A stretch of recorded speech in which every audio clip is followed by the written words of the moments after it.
Yeah, what's good, yo? Welcome to another episode of Real Talk, where, as always, it's shit's real. We talk about it. I'm your host for tonight, Pat Scorpio, New England representative. And as always, I got my man with me. I'm going to let him introduce himself. Yo, what it do? RainGangRadio.com in the building. It's your boy, Shut the Work the God, Go Artist, a.k.a. LB. Lauderdale Boss. Let's get it. World still a op. Let's go. Yes, sir. Ring Gang in the house for and always. And as always, I got my other man with me. I'm going to let him introduce himself. Hey, yo, what's good? You already know who this is. Your boy King P, Bodega people. They can box in the building. Ring Gang Radio all day. Let's go. Yes, sir. Who's banned? Let me see. Nate Diaz is banned from the Bodega. That was complete shit. And I'm contemplating putting the women out the Bodega for a week because everybody went in on me because I had them in my parlays for KOs. And now they're making me look bad. I told you not to. Yeah, I told you Serrano was No, nigga, you kept telling everybody, "Oh, Hardy's done. Hardy's done." It's gonna be you was the one saying that shit. Everyone else was like, "Well, if she's so done, how come Serrano ain't finished her in round 3, 4, 5, 6, 7, 8, 9, 10 in the last fight?" Serrano been on a downward slope, but she's they both fell off, nigga. They both old. You wanted that knockout, nigga. Shit wasn't fucking happening. That shit should have been a stoppage. The refs could have stopped. They could have, but look, what was stopping Serrano for punching nonstop for 30 seconds? Nothing. She was. No. Serrano was bop, bop, bop. It was the stamina and all that slap boxing. Dude, look, y'all niggas gotta learn how to finish motherfuckers. That's all I'ma say. She was on them Nate Diaz taps. Yeah. Nick, just because you hit hard don't mean you could knock somebody out. Heather Hardy was in front of her all fucking night, man. Let's go, man. Introduce the rest of these niggas.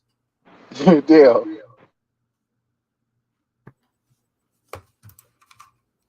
You're muted, nigga. Unmute yourself, nigga. See, you got me throwing, yeah. So I got my other nigga with me. I'm gonna let him introduce himself. Hey, what's fly? It's your boy Conscious Pilot, the West Coast Avenger, #1 contender preparing for liftoff. You know what it is. Let's fly. Ring Gang Radio. Let's get it. We here.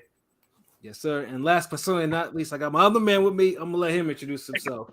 Yo, what's good? You already know the fuck it is. Rome top 5 in the building, nigga. We here, nigga. I'm here. Let's talk about this bullshit ass card. We'll definitely got talking to of course Jake Paul, Nate Diaz, and the Zone and ESPN Plus both aired this shit on the pay-per-view. Of course, I still have my sub, so I had to use my VPN to get around all that because I ain't paying $59.99 for that. And you would have thought there would have been more than one fucking stoppage on that whole fucking card. Only one stoppage, and that was from that young boy. Ashton Silva, he represented. He actually beat the fuck out of Silva. He was the only one that understood.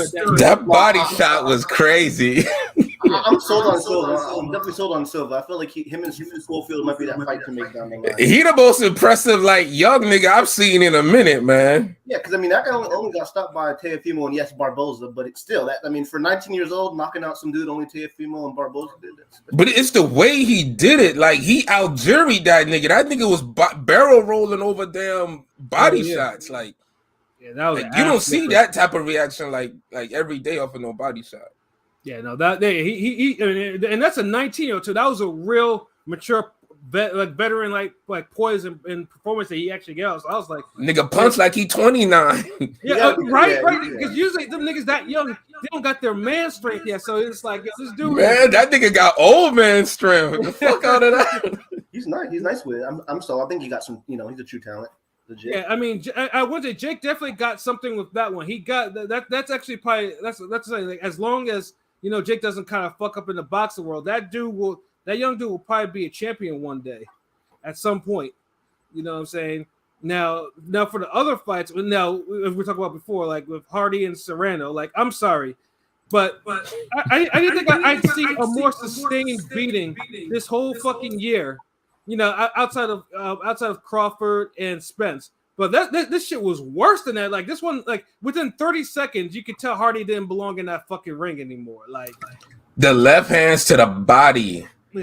were like picking up Hardy's like leg off the like she was feeling them shits like god damn. And it was just like, and then honestly, her corner wasn't should have pulled her out after the first round because it was just like nah, like you like, and because we had talked about this in the preview, we said like Hardy's been looking like Terry, she looked washed, but it's like but now Hardy and Serena are both from that era where it's like they could actually cash in on it, but it's after their primes. At what cost? Like, dude, like Heather Hardy took $1 million ass whooping, and I doubt she got $1 million. No, they said she got a 6-figure payday. I want to know what. I hope it was a lot. What is 6 figures? Because like 100,000 ain't even enough for that. I mean, I'm pretty sure it's probably a career payday, but that should be her last. Dude, a career payday for them Heather Hardy is like 99,000. Like. Mm-hmm. I just don't want to see nobody get fucked over that because she took a beating in her ass. She took a mean ass whooping, and it was just. I mean, I was hoping for Serrano to not take. I mean, she wasn't taking it easy on her because Serrano was just lacing her with like shit. But she wasn't taking it easy on her. I get that, Serrano. But I feel like God damn, you couldn't just put her in the corner and just. Killer instinct combo her and get her out of there. Nobody notices it. I don't know. Nobody mentions it, but listen, Hardy was eating vicious fucking body shots and hooks. Like, there's no way. Like, if you getting clean hooks on somebody, you got to know how to put them away. It's like, yo, if I'm getting that clean hook, let me set myself up to get the strongest hook I can put out right now because I know this bitch is gonna eat it. Nah, after round 6, Serrano like. For a while now, you can clearly see her gassed in by like 56 rounds. She ain't the same. She don't have the same. Gas, but still, nigga, like all you need is 30 seconds and just nonstop. She didn't really gas like. I mean, it wasn't no pronounced. Like she slowed down a little, but I don't call that gassing. No, her punches had a little bit less on them as the fight. It kept getting less and less as they went on. That's why she couldn't put her away. Yeah. She didn't gas like a Baumgartner. She was still throwing punches. Dude, y'all niggas keep saying Baumgartner didn't even gas in her last fight. Lately Baumgartner's improved her tank. I felt like in the past 3 fights. We don't know. We'll see. It's like the ass whooping started on level 10, and by the end of the fight, it went to level 7. That's still a fucking ass whooping. Yeah, because it literally, because every round Hardy had me cringing. I was like, yo, someone needs to. The referee didn't pull out. The doctors for some reason didn't see fit to pull out. Her corner wasn't shit. Like like she got fucked up over 10 rounds. Even after the headbutt, they gashed her fucking head. Like they still let it continue. Like what the fuck? Yeah, I don't know what type of like we love women's boxing here in Ring Gang. We not like some of you other niggas who just kind of. Jumped on the bandwagon late on some shit. Like, we've been holding it down, but man, like, I don't know what type of women's empowerment shit they was angling for with this whole, like, letting this shit go the distance, man. Because, like Hardy fought back more so in the first fight. Like, I could understand why that went the distance. This one just kind of seems like I don't know. Damn. She was a punching bag. What was the point? About a couple years ago, and Serrano low-key admitted that she was carrying Heather. Like that's the yeah. Her and Crawford was carrying these niggas. But like one of them meant to carry their opponent because they're friends, and the other one it just worked out that way. Because dude, if you carry somebody, you carry. So if you're not trying to knock a nigga out and you keep hurting them with every punch, you're carrying them, whether you subconsciously think you are or not. Like it just one was consciously carrying them and the other one was subconscious. Yeah. Well, yeah, that's what I'm saying. Like we'll be on we cool on that one. It's like I think I'm beating the shit out of him, but I'm not. No, I'm still. One of them did a fireman's carry and the other one was dragging them by their legs. Right? Yeah, that shit was it was just disgusting. I was just like, yo, like now this fight should tell the commissions probably need to take away Heather Hardy's license because it's gonna get super ugly from that. Like that was not that was a why would they take away her license? What type of shit is that? Nigga, because you don't want she don't need to box no more. But what? She's just fighting against everybody else's wishes, or she's what? Like what the fuck? You Nah, they mean take away her honestly life? they was looking out for Shorty. They was trying to get her a payday. Now that the Listen, sport has just because she grown not meant to since the be in there first with fight. Serrano, don't mean she can't be in there with another chick. Bro, again, Rome, this is where, because you're new Nigga. to this, you have to see a bigger picture. You're only seeing a very small picture. Heather Hardy is 41.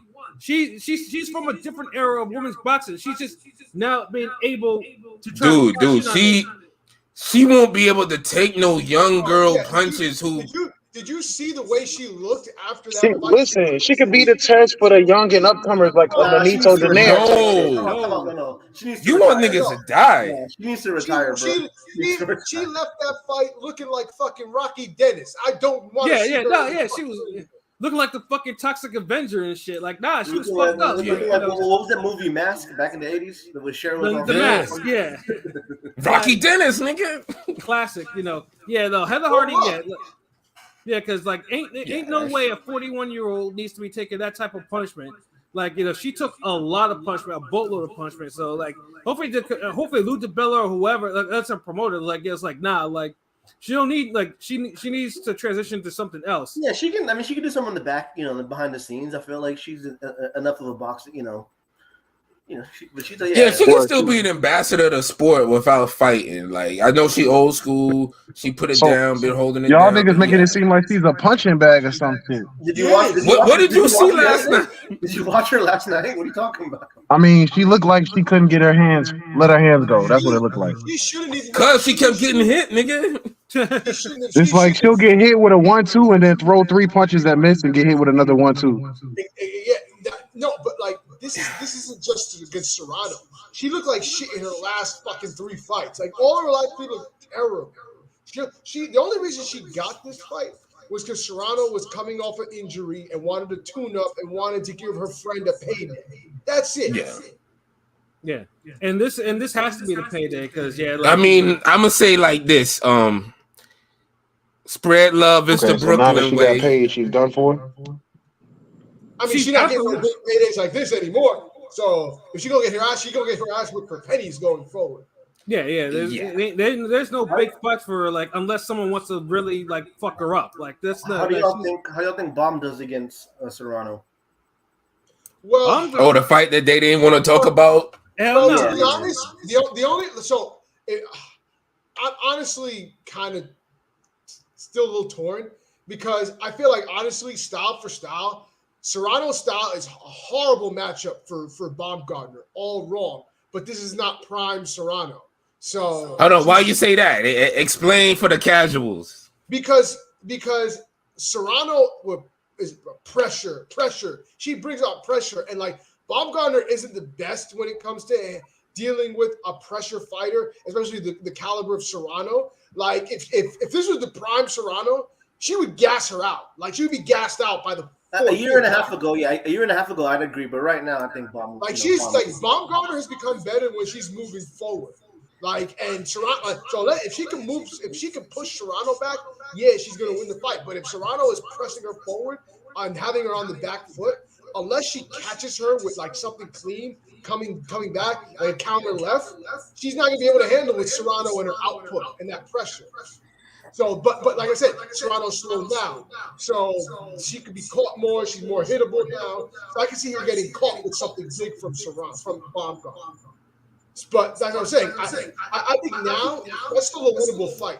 The longer that fight takes to make, the more advantage that Baumgartner has. What do y'all think? How do you think Meyer does against her? I mean, since you think Baum beats her now, I'm just wondering. Meyer says she's moving up to 140 and then 147. Yeah, 147. She's out of the picture now, so But yeah. Yeah, she already talking about how good she feels now of being thick. Being thick and she at 140 now, right? She's fighting at her next fight is going to be at 140, and then she's moving up. She's probably chasing Cameron. She's going to fight McCaskill. Yeah, McCaskill or Caskill probably. She's trying to go for those names. She's a bigger woman. I mean, she's not. You can tell Mayer was at that weight too long, man. She was kind of she's long for that weight. I felt like always, she's pretty long. Yeah. Now she just wants attention from the brothers now because she's like, I'm thick now. She already has a brother that's a boyfriend. Fuck. God damn. Yeah, I'm saying though. That's what I'm saying though. Yeah, she's like, it's like, ooh, no more iron in backside. Ooh, that's what I'm saying. Hold on, let me shout out everybody in the chat. Salute, what it do, Lex? What it do, Blazing Killer?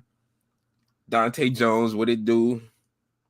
I mean, we all good here, bro. And then like the other women's fight though, this one I guess I think was more of a disappointment to me because Shadesha Green and Olivia Curry, like, because I know we were talking about it in our chat, but like Shadesha Green, like she was hitting her with some shots, and Curry was just tough, but I don't think Shadesha Green, I don't think her conditioner was where it needed to be for this fight.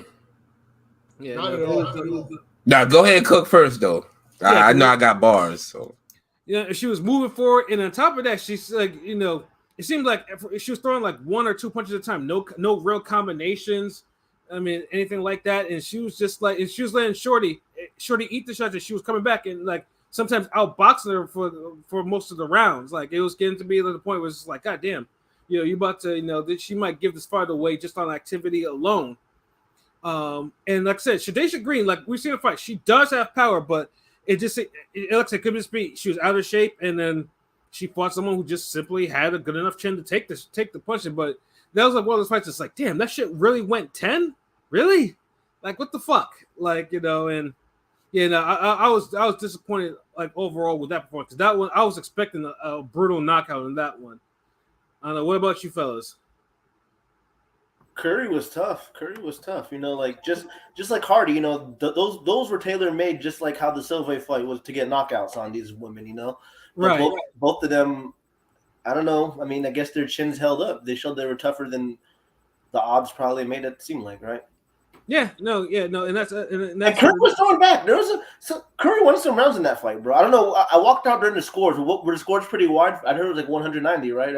A card or two, or 991 or something. It definitely wasn't no 190. I mean, fight. No, it wasn't. But didn't she get a score like that or something? She got really. Yeah, let me bring up the scores for that fight. That like, one was.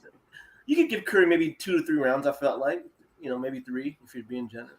Yeah, like maybe even 3 rounds too. Like you can give 3. I felt like. Yeah, no, because like I said, she was tough though. But the only thing is that Curry, with the stuff that Curry was throwing at her, wasn't affecting Shadesha Green. So that was just the big thing.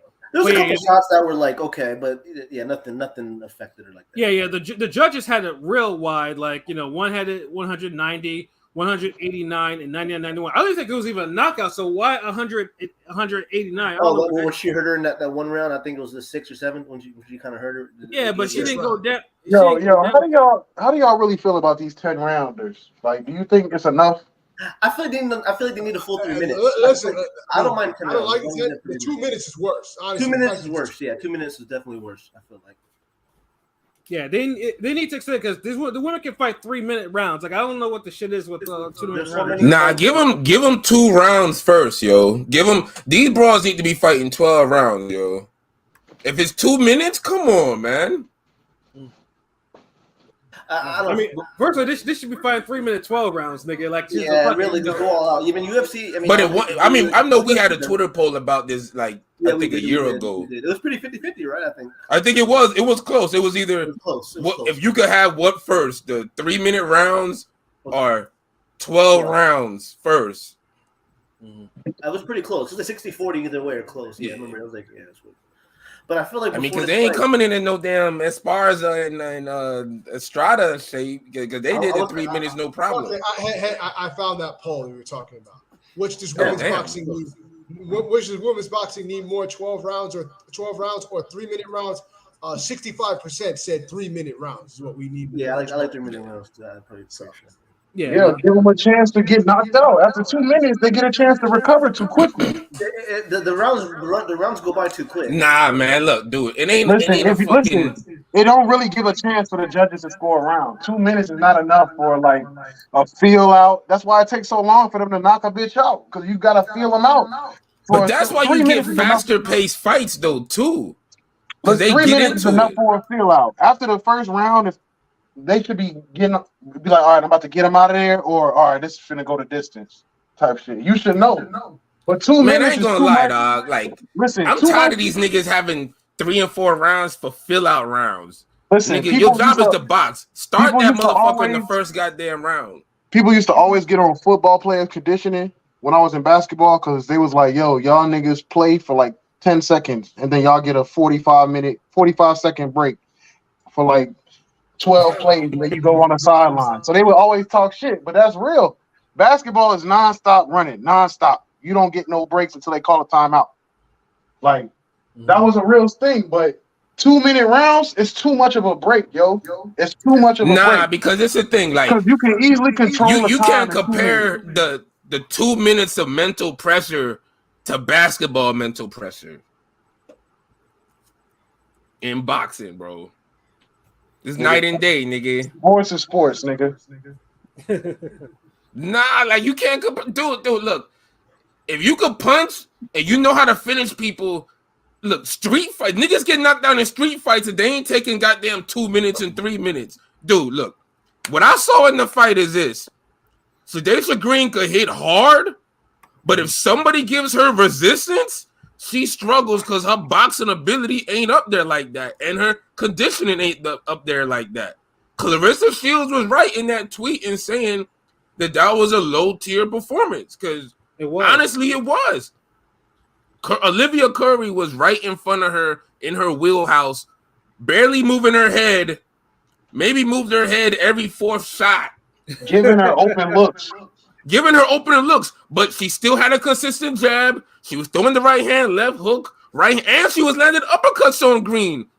Look, Sedacia's trying to I was telling Pilot fucking a lazier James Toney. Like, she's just sitting there in the pocket. She's not covering her shoulder. She's not covering her chin with her shoulder. She's squaring up a little bit, but then she's damn leaning back so she could see the punches coming. But then she's not turning. Yeah, she wasn't turning. And so she was getting hit with straight jabs to her face. Right. If Curry had more strength or hit harder, she would have been busted the fuck up. Because she couldn't. Dude, you already got the shoulder roll. Why are you not rolling these jabs? Yeah. Like, what's the point? Is this for decoration? I liked her chances against Marshall, but after this fight, I don't know anymore. Hell no, man. Get the fuck out of here. Dude, look. They both look bad. I know they was critical of the moment, like, of what happened. But one of them had a top tier, at least, a undisputed champion they was fighting. Well, Green had Olivia Curry, who's basically decent, but I mean, damn. To Green's credit, her fight before that, she did knock out the girl Franchon Cruz beat for all the titles, the former undisputed. So yeah, nigga, we talking about this fight. I'm just saying. Thank you. Yeah, I know. Nigga, we talking about this fight. This was the fight that was supposed to be a knockout that sets the world on fire and get people calling for the Marshall and Shields fights. This was your showcase on the Jake Paul card for everybody to see you that don't even watch boxing. And you go in the distance and you're not even looking good. Like, nobody pitched like a straight. Even Serrano looked good for Hardy. But you minus 2 points because she should have got her out of there. Right. But Green is different. Listen, these fighters need to understand that on these Jake Paul cards, the look is different. It's a worldwide look. You gonna be looked at by everybody, nigga. They be like, damn, you seen the Sedacia Green fight before the Jake Paul? That shit was crazy. Right. Because that arena was full from like the beginning, my nigga. It was. Listen, like niggas showed up like it was like Plant Benavidez. It was more people talking about this fight in this card than the Terrence Crawford, which is sad. I mean, that's a whole different conversation on why that is. Like, yeah, it's sad. But one thing they kind of they low key kind of like ESPN low key sabotaged the even though the promotion was lax, Spence and shit. Even though the promotion for this Jake Paul shit was lax, and you didn't really hear about it till the week before. This shit was booming. Like, everybody was talking about it. But it didn't really start booming until like 2 days before because niggas still talking about Spence and Crawford. Right. And they still talk about Spence and Crawford. I heard they were showing this on the Zone for free. Can anybody attest to that? I heard like they said, I think it was like a temporary thing because they fucked up on the region coding. Right? Because as we all know, some countries get everything without having to pay extra, like Japan. And NFL, Japan gets everything without having to pay extra. NFL, you get NFL in every country except the U.S. The fuck out of here. Yeah. Fuck out of here. So it's temporary. So I still haven't used my my VPN. So, but yeah, no. Shadesha Green should have gone her fuck up out of there. Yes. Or at least not have the fight as competitive as it was, because she let Curry take like 3 rounds and still hang in there for the whole fight. Right. Not being a puncher and not having great defense. Right. And Shadesha Green, nah, the back brawl rolls ain't cute. Like, nah, you need to do more cardio. Yeah, you need more better conditioning. This nigga crazy. Nah, fuck that, nigga. Look. Yeah, remember in some of the pictures she was trying to flex, and she was like, "Wait a minute, she don't really look all that toned. Like she's trying to flex like she Ann Wolf, and Ann Wolf used to come in the ring brolic." That's what I'm saying. Like, dude, don't fake the funk. Like, you ain't that. Like, cause look, if she would have had better conditioning, she would have put more punches together and possibly gotten a stoppage. Right. And actually, honestly, Shadesha Green should go visit Ann Wolf. I hope Ann Wolf is still training, because put her through them crazy ass training methods Ann Wolf used to do. Yeah. She need to chase a damn pickup truck with a damn heavy bag behind it. Yeah, exactly. Her and James Kirkland, put her on that conditioning. Spar 4 niggas at the same time, like they the Power Rangers and the Putties or some shit, nigga. Like, Ninja Turtles, Foot Soldier shit. Like, you need some extra shit, like, to get your conditioning up, cause you ain't supposed to, like, this is like Rome said, this is supposed to be your moment. Like, you signed to this nigga, like, you ain't got no sentimental shit like Serrano Hardy do. So you ain't got no storyline. Your storyline was, hey, I'm the new kid on the block, and I'm gonna knock these other hoes out. Listen, if she would have had if she would have had a highlight knockout, niggas would have been talking about that more than the Jake Paul fight. Facts. Yeah, facts. Absolutely. Facts. Yeah. In the fight, the card was set up like that. Yeah, and then speaking of Jake Paul, the main event, that too was also set up for him to actually get a knockout in. Like, someone who doesn't box, whose workout videos were awful, because like for a striker in MMA, Duke didn't look like he knew how to turn over a fucking punch to save his fucking life. Like, it was just a whole bunch of just that's what I was telling. That's what I was telling Shutterbuck. I'm like, yo, if this nigga would have just actually threw his hips and some of them punches, he probably could have hurt Jake Paul.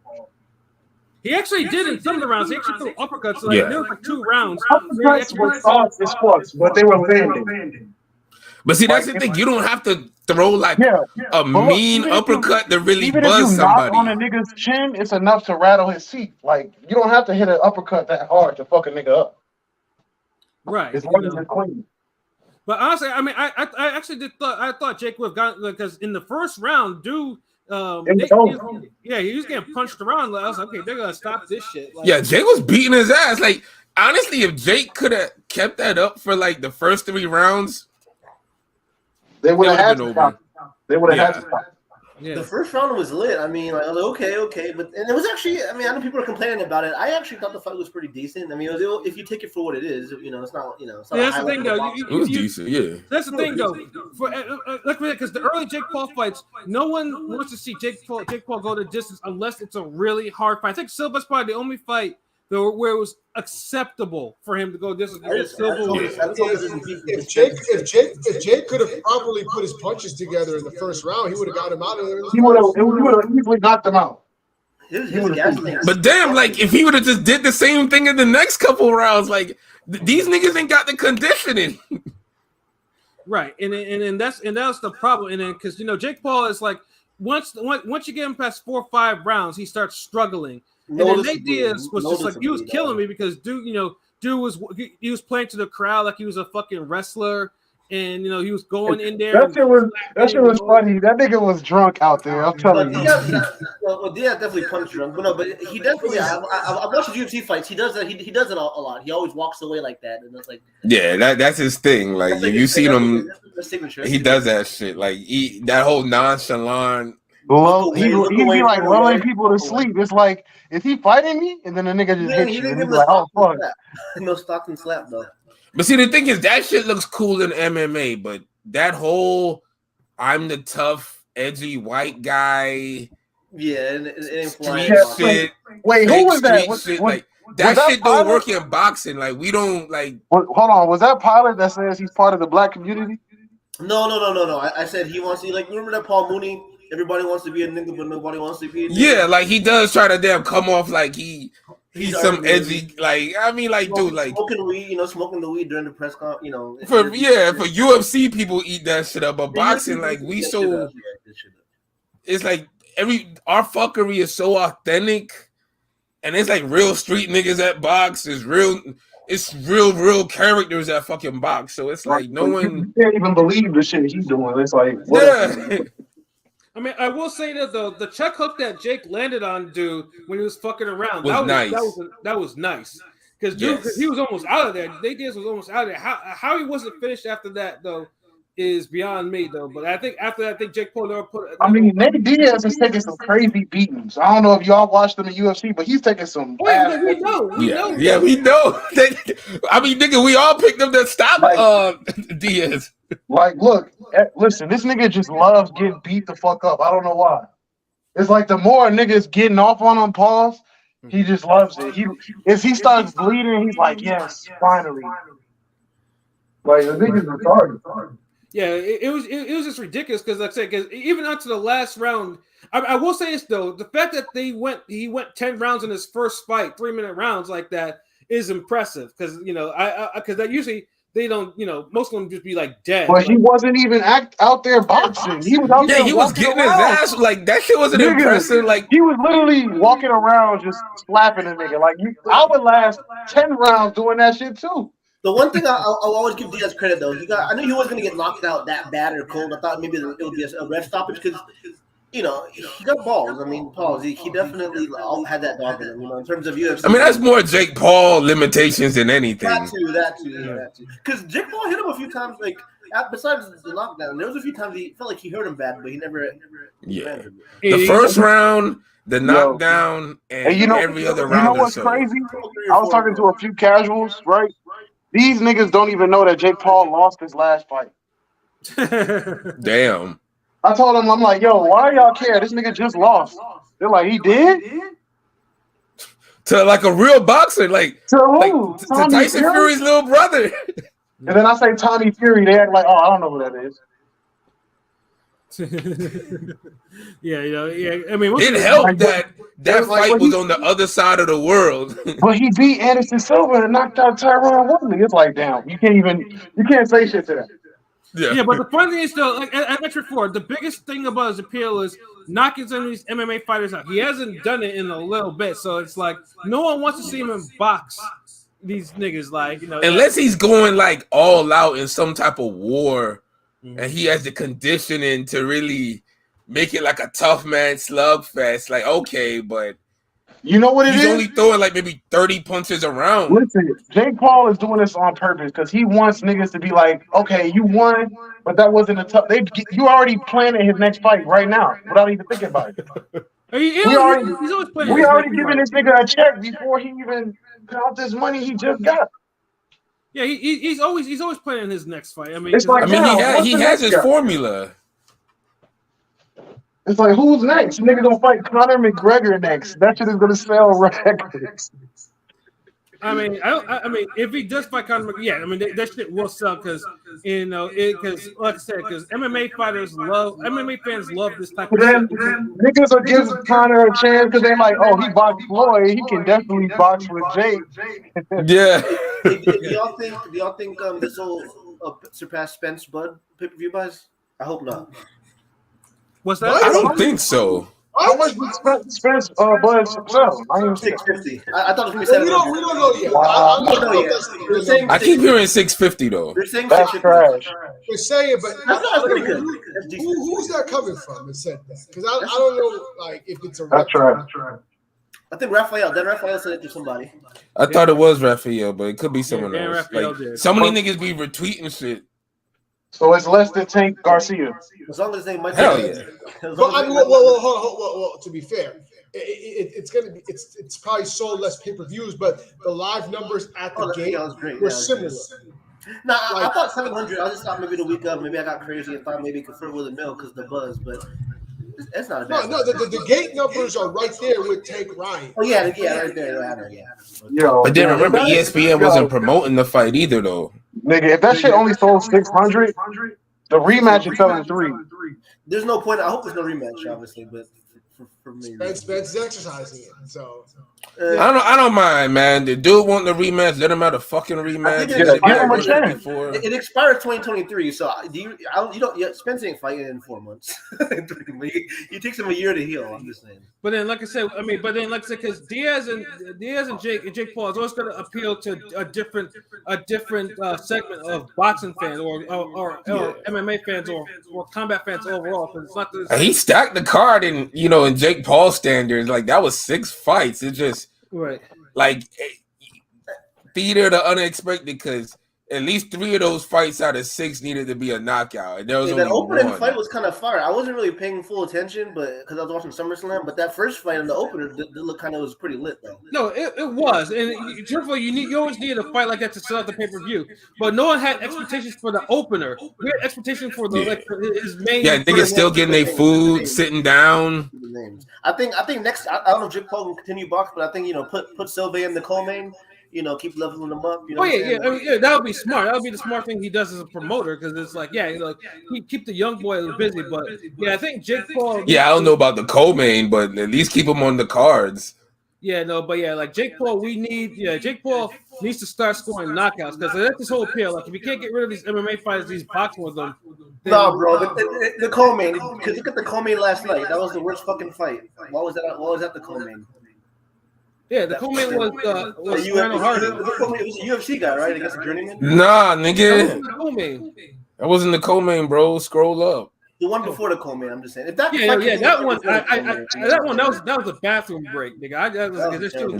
After the first round, and that should have never lasted this either. Yeah, after the first round. Yeah, dude was afraid to put hard shots on what's his name?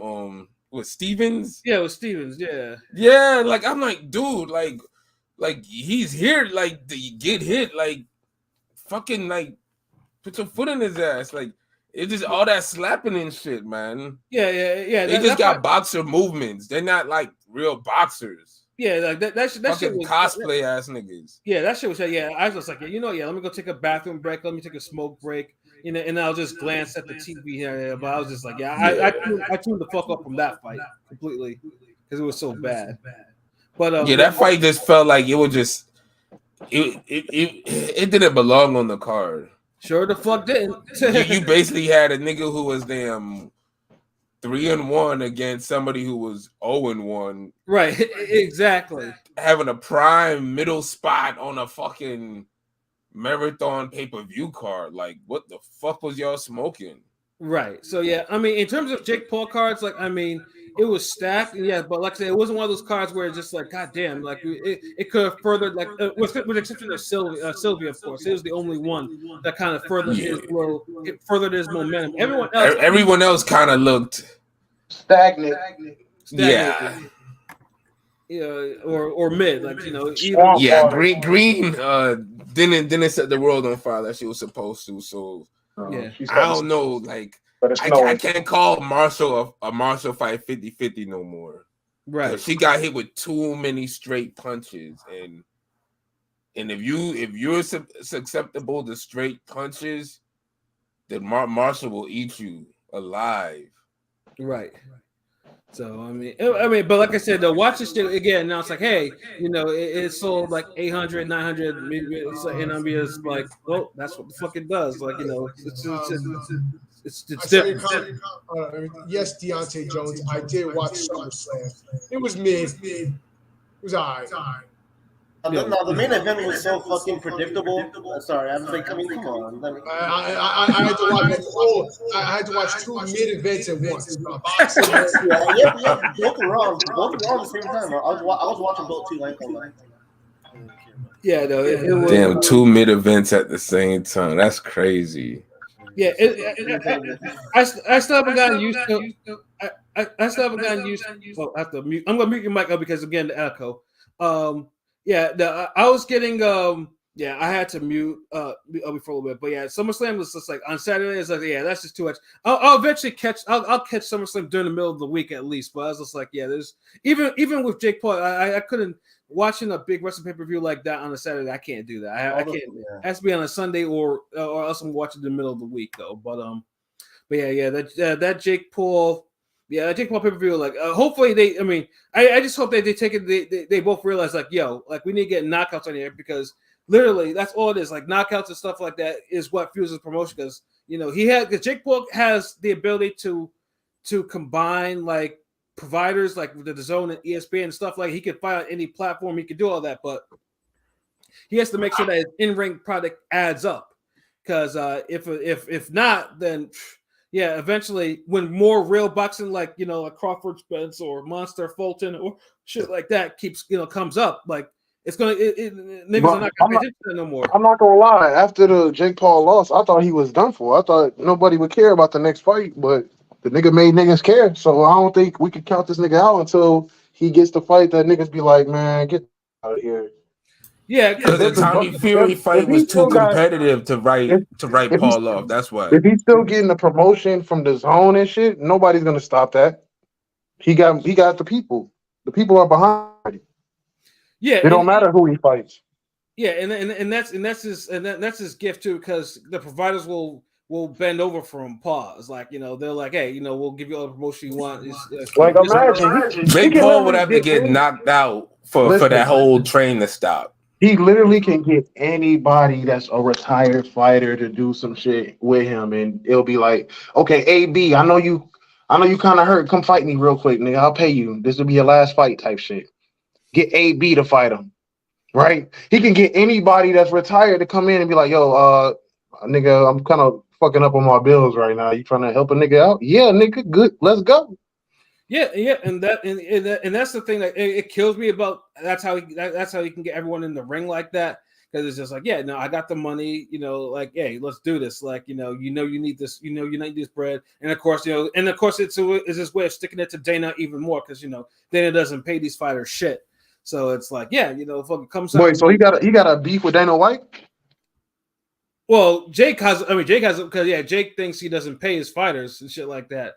So, and that's why he's been fighting. And then on top of that, he fights all these MMA fighters and he knocks them out. And it's like, Hold on, it's not like he thinks, like, it's not an opinion. Like, dude really doesn't pay his fighters. It's not, that's a fact, Yeah. So it's his way of sticking it to Dana White even more. Just basically what that's why niggas like Chuck the Iceman Liddell is like driving trucks and shit right now. Like, the nigga was getting paid like 10 grand for a fight, and this nigga was one of the best UFC fighters ever. Yeah, it's. I mean, the only person who got paid really is Conor McGregor. Conor McGregor is the only one that actually gets paid whatever the fuck he thinks he needs to get because paid. Dana White was sucking his dick. Pause. The nigga was just like, oh, I like this guy. Ha ha. He's so funny. Let me pay him. Let me keep him around. Type shit. Yeah, and that's why. And he's the only one. He's the only one that actually because he signed off to let him fight Floyd because he knew. And look, Floyd. Oh, Floyd, what? Oh, Rome kind of cut off then. It's the TBE. Floyd gave him. No, this nigga's mic is shooby doo whopping again. A boxing lesson. Yeah. Yeah, no, it was like basically a boxing lesson, and it was just like, hey, because Dana's like, hey, I'm gonna get like millions and millions of dollars from this shit, so fuck it, I'm gonna sign off. But he's not. It was a 3-man deal. Yeah, no. Dana White, if he didn't sign off on it for McGregor Mayweather, that shit would never happen because he had to because McGregor was signed to UFC. So yeah, that's terrible. Yeah, this nigga own these niggas' lives pretty much. Yeah, it's a fucked up contract structure that he has, but it's like and unfortunately, like, other promotions like Strikeforce and stuff like don't pay like UFC does. So it's like. Of course, Pride is long dead and gone because if there was Pride, this wouldn't be any of this shit going on because Pride was some real nigga shit too. So what is this? How this bare knuckle boxing shit got born? With bare knuckle boxing got born because I think there was a fatality or two a year Before, man, that shit was really brutal, but now they're kind of like not as violent because the dude died. You know what I mean? So it's not. Yeah, the medical shit I don't even pay attention to most of the time because one thing I hate seeing is because number one, the shit. I mean, there's something about it that I just can't fuck with it. It's just like. Yeah, I mean, it's gladiator shit. It's pretty barbaric. It's pretty barbaric. Listen, it's the old school Romans. Everybody sitting in the fucking cage watching two niggas fight to the death until one cracks their neck or some shit. It's crazy. But when they're fighting, doesn't look all that skilled either. That's the whole thing. Yeah, because you gotta adjust your punches when you got those smaller gloves on. It's more like a street fight. It's just big ass niggas. You're not doing throwaway punches and shit. It's just big ass niggas out there going crazy, like just mauling. If they're not even fighting, they just mauling whoever gets a lucky. Like I don't know if you watched it, but I seen one fight. Both of the fighters got knocked down 3 times, and then the nigga who got knocked down the most, you like, oh, he's finna get the fuck out of here. And that nigga gets up, gets a lucky shot, and knocks the nigga. Like, you really can't predict that shit. That shit's like chicken fighting, nigga. Yeah, and that's I can't fuck with it because, like I said, because none of them niggas is really like high class. Yeah, you swing for the fences and it's just like bam, the shit's over, and it's all and they're all fucked up in the game, like But Shutter. What if they had like a martial artist in that shit? Do you think they will win, or do you think they have beat? Does the martial artist got hands? Like if he's on some Bruce Lee shit where he can parry these bare knuckle niggas. Yeah, if he could read the shots. In that cage, you just fuck. You gotta be used to just fighting. That's the thing. It's sometimes it's harder to figure out niggas who can't fight than it is niggas who can. Mm-hmm. Because niggas who can fight, it's only the offense is only going to come a certain way or a certain type of ways. It's easier to predict the defense. Yeah, where the offense in a nigga who can't fight or he just being wild, you might try to go under, but he whips his arm around or he brings it up. But I thought martial arts and karate, it's like whatever a nigga tries to do is just fluid, it's just water, and you can get through it. That's what I'm saying. If a nigga you can adapt to it, yeah, like. But I'm saying like it can like a raw ass martial artist join bare knuckle boxing and like leave that shit unscathed. And he just using just his hands, yeah, right. Like a nigga who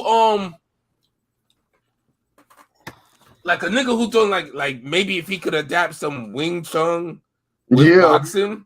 On some crazy shit, yeah. If he could do something like that, then yeah. But a lot of times when these niggas who throw those roundhouse punches and all wild and crazy, you're better off going straight, attacking them, right? So you could kind of you're stopping whatever bullshit they might do. So you almost got to be more offensive against niggas like that. So you can bait them to do what you want them to do, type shit. Not only that, but just like if a nigga gonna be throwing crazy shit and it's gonna be hard to parry or slip the shots, you better off stepping into him like it's the gun in the room theory. Like if a nigga got the burner on you and he 2 feet away, like just stay you back. May as well go for the gun, fight the nigga. If he 15 feet away, then you better off like dodging that shit somehow. Right. So that's what it is when it's that crazy nigga throwing haymakers wild. You better up to get close. Boom, boom, like doing all this shit. Yeah. It's better to get closer and low or whatever, wrap him up or uppercut, whatever, and kind of diffuse the power, like neutralize him. Like so, right. Yeah, like a martial artist do know his shit. Yeah, he probably could do that shit. A boxer who know his shit. Like what's his name? Just said in the comments. Android, what up? Yeah, I was about to read. Austin Trout. Yeah, if you seen the highlights, Austin Trout beat the shit out of that guy. Hell yeah. And he's and a dude who boxes, he's not gonna fucking try to wait and see what a nigga does. Like even in a street fight, most people who box, they're not trying to counterpunch it in a street fight. They just gonna bap. Yeah, they're trying to knock you out, or they're trying to hit you in the spot where they're at. They might wait for one punch to get off. And that's it. And they'll counterpunch that shit. But yeah, like niggas ain't playing. You think Trinidad is gonna be like Nah, even Floyd, like, ain't Floyd beat up a bouncer up in Detroit? Like, I'm talking about 130 days. I mean, we can go with recent example with Tim Anderson, getting knocked out in baseball. Like, if you're out there squaring up and you're just trying to pose, like, basically, like, you try to box when someone is just trying to put you down, and that's what he got happened. He got put down. Yeah. Because for that type of for how that punch came at him, he would have had to have the reflexes to duck. Yeah. Or he would have had to have the footwork to damn evade the punch, like back up from it. Yeah. And it's like all that shit just happened so fast. Or if he would have had his hand up, he could have blocked the punch. Yeah, but instead he moved into the power hand. And he moved into the power hand, and his hands were like below his face type shit. Yeah, and a one roundhouse. Because he was swinging, and then he got up mad, hurt and shit, not being able to walk properly. Like, and that's the thing. Dude looked like he was the guy who had more of the boxer stance and everything. He even threw the boxer type punches. Look, he threw like 2 straights. Yeah. And then he got caught with a nigga who basically rolled and then just bowed. Yeah. Over. So well, he left his hands down. Yeah. All he had to do was fucking yeah. But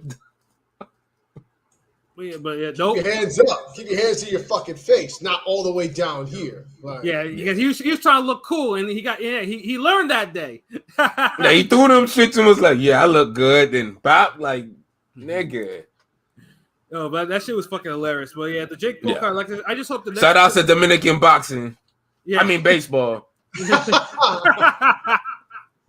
But that Jake Paul card, it just needs to be better because I mean, just because it's seen like on some bare knuckle shit doesn't mean it has to be presented as such. So like, I feel like his run's coming to an end, and that's why because Serrano's doing the PFL MMA stuff now. That's probably the next route they're gonna go. Dude, Serrano make too much money boxing. She ain't gonna be doing all that other bullshit. These niggas is getting old. She signed a contract for PFL. Supposedly. Oh, word? Yeah. I think she love the fight, yo. I think she fought there before, right? Didn't she fight like in MMA before? Yeah, she's been doing it for years. And that's part of the reason why her prime is why not? Because she fights too damn much. I feel like it was because she was always going up and down in weight so much, like drastically, and she would fight like at one. Yeah, I think because she trains so much, it ain't really nothing for her to damn go up and down those weights like that. She was also doing the MMA shit before she was getting paid in boxing because boxing wasn't paying well at the time for the women. Yeah. Now I don't see her doing it as much because she don't need to. Because she's getting paid from boxing. Yeah, that's what I'm saying. Like, if she doing it now, it's just because she just loved fighting that much.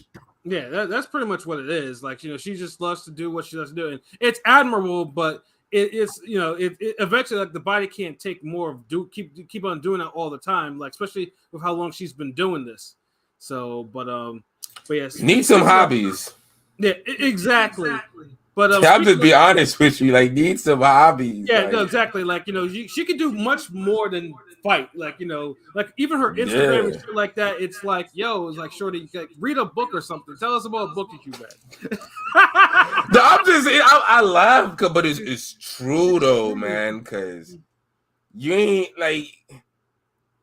I mean, she talking about sticking around for Katie Taylor. Look, after Katie Taylor, Cameron, like, we don't know how much Taylor is going to be left for anybody. Right, exactly. And so she might have to be forced to have that shout out to Chris Pratt. I'm saying Valdez. She might be forced to have that damn Baumgartner fight. Word. And trying to downplay it the whole time. Yeah. Honestly, like, shorty needs to plan. I mean, she's getting paid now. She needs to plan her exit. She put in enough work. We respect the retirement plan or whatever. You just don't want her to see her tax her body like that. Like, she probably not gonna fight again this year. Yeah, right. It's twice. Jake Paul make her a millionaire. So she's got to pay it back a little bit, right? Be in the UFC. Yeah, exactly. Oh. Yeah, but I see Valdez in the comment. But before we get into the Valdez fight, we got to talk about the biggest fuck up of this weekend. Fucking Dillian Whyte and his bullshit again. popping dirty again a week of this fucking fight. You know, because it's like we're about ready to talk about. I blame Eddie Hearn because he's the one who kind of forced this fucking fight on everyone. Fuck that drug cheat. Fuck that drug cheat, Whyte. Yeah, giving Whyte another chance that he didn't really deserve or earn, and it's like nobody wanted to see this fight. You could have gone so many different routes, and it's like you forced this fucking fight, and this is what happens. Right, and it was just like adverse reaction. Now at this time, we haven't know what he popped dirty for, but this is his third time popping dirty. The first time was like way back in the early 2010s. He got a 2-year ban. And then around the Rivas fight, and this was a fight where LB kind of predicted the fight correctly, but he had to take that back because the motherfucker popped. Nigga, I ain't take shit back, motherfucker. I still ain't take that back. You was quiet after that though. Nigga, I got that shit right, nigga. The only fight I got wrong that weekend was motherfucking Pacquiao Thurman, nigga. Yeah, but we still waiting for that missing B sample, motherfucker. Yeah, that B sample never. Yeah, I'm waiting for it too, but as it stands, the prediction still stands, nigga. Yeah, and it's just like, God damn it. And then, you think like this guy, and then the motherfucker like was talking about, he feels like he's untreated and everything like that. Look, no, we put respect on this motherfucker's name when he had that little streak going where he was actually putting in the performances, he was getting the wins, he was credible. But ever since Povetkin knocked his, knocked his shit loose, pause. Like, motherfucker's been on some like struggle shit. Like he had a struggle to knock out Povetkin that had COVID. But I think he's gotten spoiled now ever since he avenged that Povetkin loss. Now it's like he expects to get everything. Like, remember, I knew something was up with this fight when he complained about the money and they still made the fight. Yeah, I knew some bullshit was gonna happen, but I'm just like, no one's really talking about it. Ain't much to really say about this shit. But remember, he was bitching about the money. Yeah, exactly. I'm like, Eddie's taking care of you. Like, Eddie's like, Eddie's not gonna. You got the fight with Forrest. You're supposed to shine in that one, and Forrest arguably should have beaten you. Like, it's just like the Fury fight. He wouldn't do anything. He didn't train seriously, and that was the most disappointing shit. And Fury knocked his ass out with one uppercut. Like, it's just like what do you fucking deserve? Like, you're given a high profile. Any other heavyweight should have gotten that spot over you. But you want to sell on a rematch, which had a very decisive knockout in the first fight. So because he's literally the last good opponent Fury fought, and he'll also be remembered as the person that tried the least. Right. The most deserving person out of the last 3 Fury opponents tried the least to win the fight and promote it. And it's like you still had that stigma, and it's like, yeah. Now this one, it should probably end his career. Like I can't see anyone like why. Like, what would you do with someone like that? Who had? Like I said, we don't know what he took yet, but now it's a situation where Eddie's trying to save the card. So Eddie has a whole bunch of heavyweights on his cards. Like who's gonna be Anthony Joshua's replacement? I know there's Philip Hrgovic. Everyone is. That's talking. The one that we want. Yeah. He's not taking that fight. Actually. But it's supposed to be either like I've heard of Rockman or Chisora. This nigga ain't want to fight Jeremiah Milton. He ain't gonna fight no fucking Joshua. Or Gerald Washington. Oh, no, he'll fight Joshua for the money. Or Gerald. Oh yeah, he would. Get out of here. I don't want to see AJ versus. He don't deserve it, is what I mean. I do not want to see AJ versus Gerald Washington. Chisora sounds better than. I don't want to see a Chisora fight, which is similar. He might be the replacement. I don't want to see a Gerald Washington fight. I don't want to see, and then I know Andy Ruiz, because Andy Ruiz has been getting slack because he's been not talking about fighting. Yeah, because he won't take the fight. He won't take the fight versus Wilder. He's been stalling. Now he just kind of fucking outed himself as being the issue in this fucking negotiation. Yeah, exactly. Yeah, because he knows Eddie's gonna pay him. Like, the trilogy. Hey, we can do this. And then Otto Wallin also threw his name in there, and Otto Wallin should actually get the shot. Yeah. But he's southpaw. I doubt. I'm okay with Wallin getting the fight. Me too, but I doubt they would want to damn switch to that so fast like that. Yeah, no. So Eddie, it'd be better off with going with Andy Ruiz actually. Yeah, Andy Ruiz. At least you'll have American eyes on the fight because everyone will be like, okay, Andy Ruiz, like, okay, you don't want to fight Wilder, you go fight Joshua. Let's see what you're doing. You know what I'm saying? Yeah, and they're tied, and it's 1 week. They could, fuck it. Like, I mean, we'll probably know in the next couple of days who's actually going to be. But yeah, Eddie's been having a horrible year. Like this dude, like honestly, I think it's just karma biting him, yo. Like, yeah, like he did a lot of selfish moves in boxing, and it's like burned a lot of bridges, and they did a lot of fuck shit, a lot of promises, just a lot of horrible events, a lot of logistics that were just fucked up. Yeah, like I said, I mean, his good events are pretty much all accidents. Like they're not like you look at his card like, oh, this shit's gonna be tight. Like he hasn't had any of those. Like I mean, maybe the Stevie Spark Montana Love one might be the one, but a lot of them are just like they're all accident shit that and it's like dude is all over the place now. He's not as we used to laugh and joke about how Showtime had all the accidental fades. Now Matchroom is having all the fucking accidental fades. Shit, Golden Boy. It was more a PBC Fox with the accidental fades. Yeah, but Golden Boy. I say Golden Boy's been having this year. But no. But like at least with these Golden Boys were kind of meant to be like fade-ish. Like Matchroom fights were like completely accidental. They were not supposed to go that way. And then it was yeah. Facts. Remember they had a whole thing with what's his name? Kiko Martinez was coming back, beating niggas up, giving people hard fights. Yeah.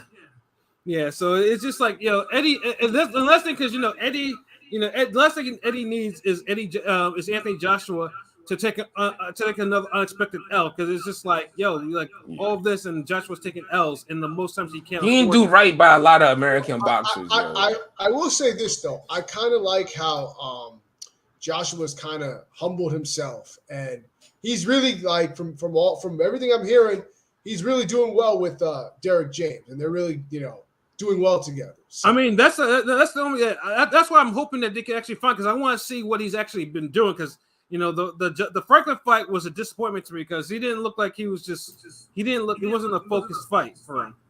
So I wanted to see what happened, but like I said, I mean, but really, it all depends on the opponent. Like now, if he fights Hrgovic, if somehow that's then I'd be, because Hrgovic still has a name. Like he's not the boogeyman no more, but he still has a 0. Yeah, he shouldn't be afraid to fight dude like that. Like it's kind of crazy.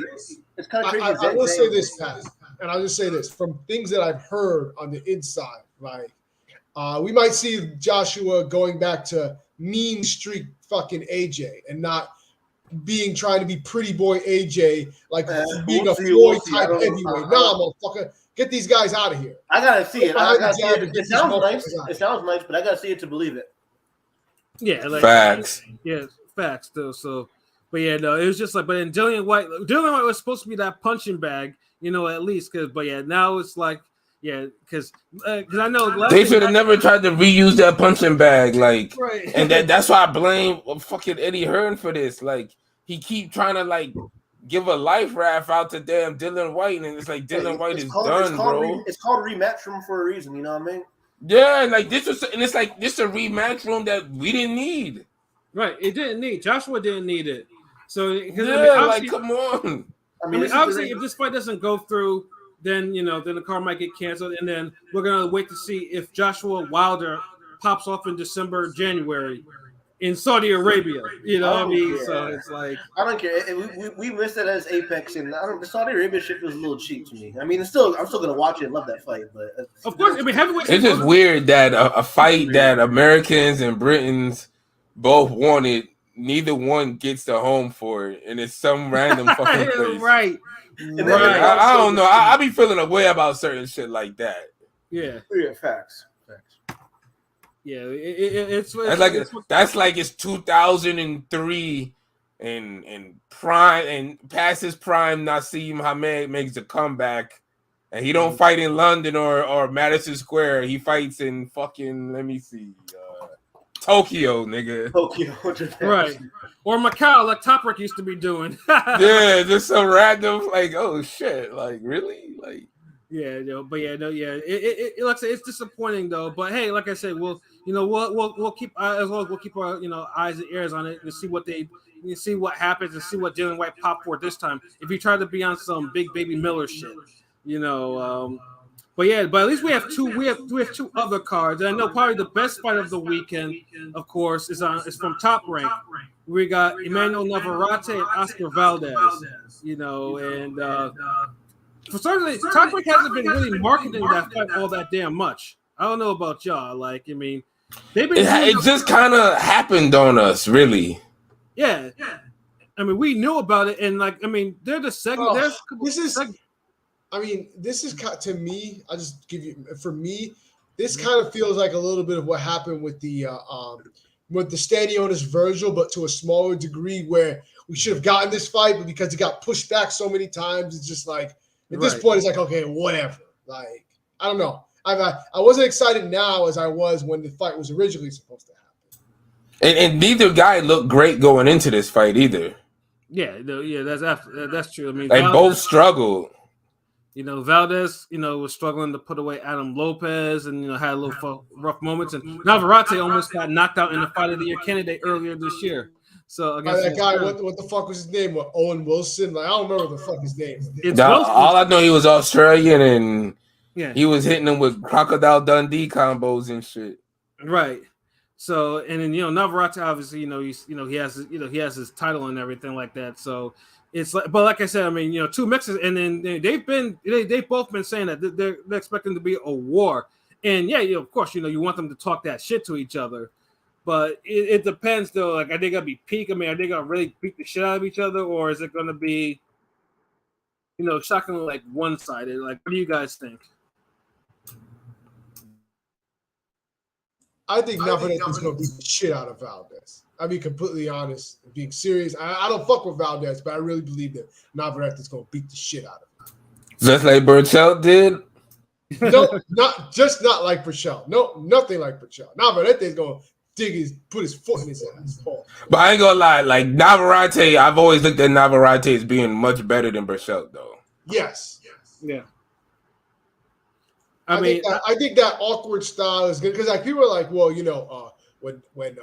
when Valdez lands that left hook on him, he might. I'm sure he's gonna land it, but I think that awkward style of Navarrete is gonna make it hard for fucking Valdez to land his shots because he can't perfectly place them in with fucking Navarrete doing these awkward little fucking uppercuts from here and there. Navarrete style is fucking weird, but it's so effective. I don't know how the fuck he does it. Yeah, no, but ain't nothing little about them uppercuts when you're dragging your fist off the canvas to throw an uppercut from 3 or 4 feet back, and you knocking a nigga into the ropes 5 feet away.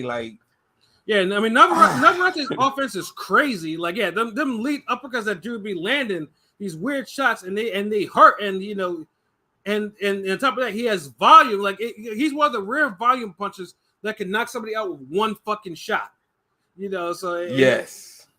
But the thing with me is causing pauses. His last 2 fights, he's looked mid. He's had to come back. Because I remember with the Diaz fight, he was getting his ass handed to him, and then he stopped doing one body shot. Yeah, he looked worse in that fight than he did with the Australian dude. Yeah, and then like I said, the Australian dude almost knocked him out. So it's just I don't know if just maybe the water is meeting its level type of shit at 130 with dude right now. But I think it's he's not active enough. He has these hot and cold activity schedules where his fights are always getting canceled, or he'll be on one trajectory and then they'll be like, nah, this nigga dropped the belt, so you're gonna fight him now. Or instead of this guy who we wanted you to fight, you're gonna fight this getting dude. Boxed up lately. I know that Baez fight or whatever, he was losing 5-1. The one he caught back later, that he got, and then he ended up stopping him. His power is saving him. It seems like for now. For now, yeah. And it's just there's only so many times you'll be able to do that. Especially, Valdez still has power in his left hook, and that's why that's having me really think it's who do you think? How do I think it's really gonna go down? Because like I said, all because if Navarrete can't hurt like this at 130, Valdez's left hook can absolutely hurt him. Like, I mean, there's no question in my mind. If he doesn't land it early, though, he's got to land it early. Though. The best version of Valdez would time him, but I don't know if Valdez has passed it or maybe the Shakur just made him like a novice. I don't know. But Navarrete could swarm, man. He could box. Yeah, it's like that. That's the thing, though. It's like how often do you see, besides the last fight, like how often does Navarrete get hit with like money punch left hooks? Yeah, like besides that last fight where he struggled to make weight, and I mean, because that dude kind of hit him with some left hooks. I give him that. That guy got a 20-second. I mean, Navarrete got like a 20-second count legitimately on that last fight. Yeah, that count was kind of long. I'm not gonna lie. No, at least the referee did try to save his ass in that one. He did. He saved it, and but he didn't get him out of there. Like, and then it's the year of the A side with these refs, yo.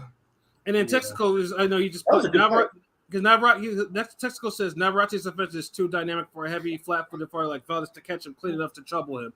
And I mean, it's true. Yeah. I see it. This can be a war because pretty much. Valdez has been in wars. That's what makes me kind of wonder if Valdez, he's ready for a war, but he's been in a lot of wars. So I don't know how.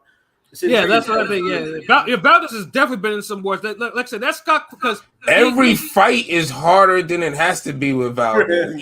Even the last fight, like dude was like to me he was losing like 4-2 like in the last fight with Lopez. Oh, the Blue Nose, yeah. Like he didn't really start winning that fight to the second half. To the second half, yeah. Yeah, because regardless of what Andre Ward said on the telecast. Oh no. Yeah, because I mean we've covered more than enough like Oscar Valdez fights. Like I said, because I mean, because Top Rank just reposted the Scott Quick fight, and that shit is still tight brutal to this day. Like that's a really incredibly brutal fight. Like I never it's underratedly brutal because it kind of came and went. But like that shit really did change. That shit changed some trajectories. And that's a brutal fight stuck in a track listing of hard fights. Yeah, exactly. Like so, that was like the mystical feature on a No Limit album. Like you got hard track. Like, oh shit, then you got hard track. Yeah, like so his fights are just too hard, man. Yeah, like because even Navarrete hasn't had, I think, the amount of hard fights that Valdez has had. Funny thing, so the fights that we think that he's supposed to be hard for him, he's actually made them look easy. Like like easy work. And that's what we're thinking. Like we always keep saying, Navarrete should be pound for pound. I should on a pound for pound list, but it's somewhat around the line. He's not as active as he used to be. Like, dude. Yeah. He had that long layoff. Now he's not winning the meaningful fights like that or dominating them. Like, dude. Like, okay, the Bird-Shelt fight, he was fighting high. I think I had him top 15 at that time. He earned it. He was outside looking in, he knocked him out cold. Yeah, but then it's like, okay, the Shakur Stevenson fight, like he won like maybe 2-3 rounds in that, got shut out. I missed the Conceição fight, but I guess he really got a gift on that one. You got he ain't no Conceição, that nigga Robson, Robson, he more so gave away that fight than Valdez. I thought he still did enough to win. that fight. You could have gave him a draw, but dude literally stopped fighting in the second half. Yeah, he was whooping Valdez's ass.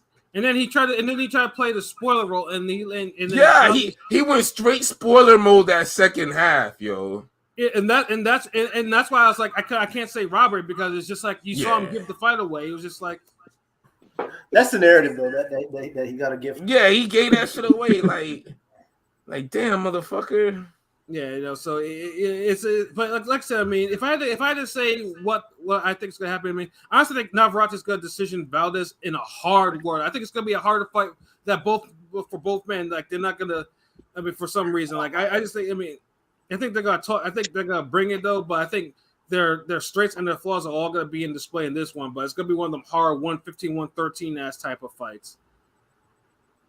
What about y'all? I think he's going to knock him out. What round? 11th round KO. Pilot? I don't know. I'm just hoping it's a classic Mexican war. I mean, again, like LB's gripe, all our high-level matchup, because this is considered, I think, a high-level matchup. It is. It is, dude. This is one of the premier fights on the second half of the year. Yeah. So we got to cherish this one. And I feel like this will be more competitive. This has to be competitive. I can't see it being one-sided. But you know, I want to say Navarrete decision, but I'm gonna stick with Valdez getting a KO, like stopping him in 7. Okay. I got Navarrete decision. It's gonna be a hard fought battle all the way to the end. Nigga just gonna have an edge.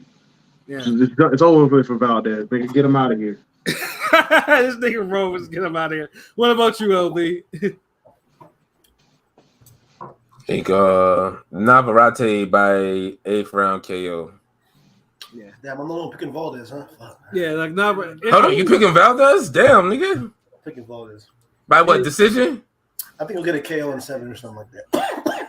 I'm actually gonna see. I'm about to go into FanDuel and see what the odds are like for this fight. Yeah, we gotta see them.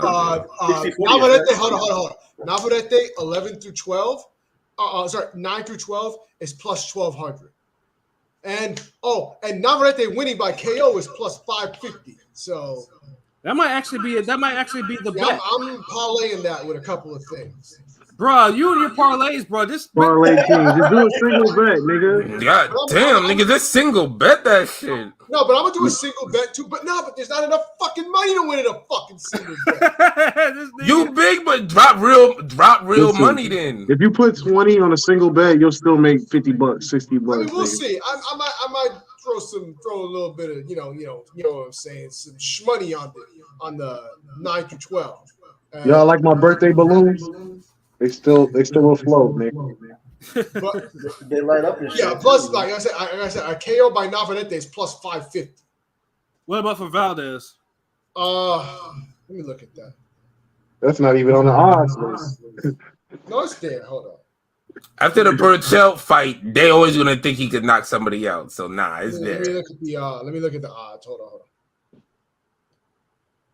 This shit's taking too fucking long. God damn, FanDuel updated their shit, and now you can't even get to you can barely get to the fucking individual sports.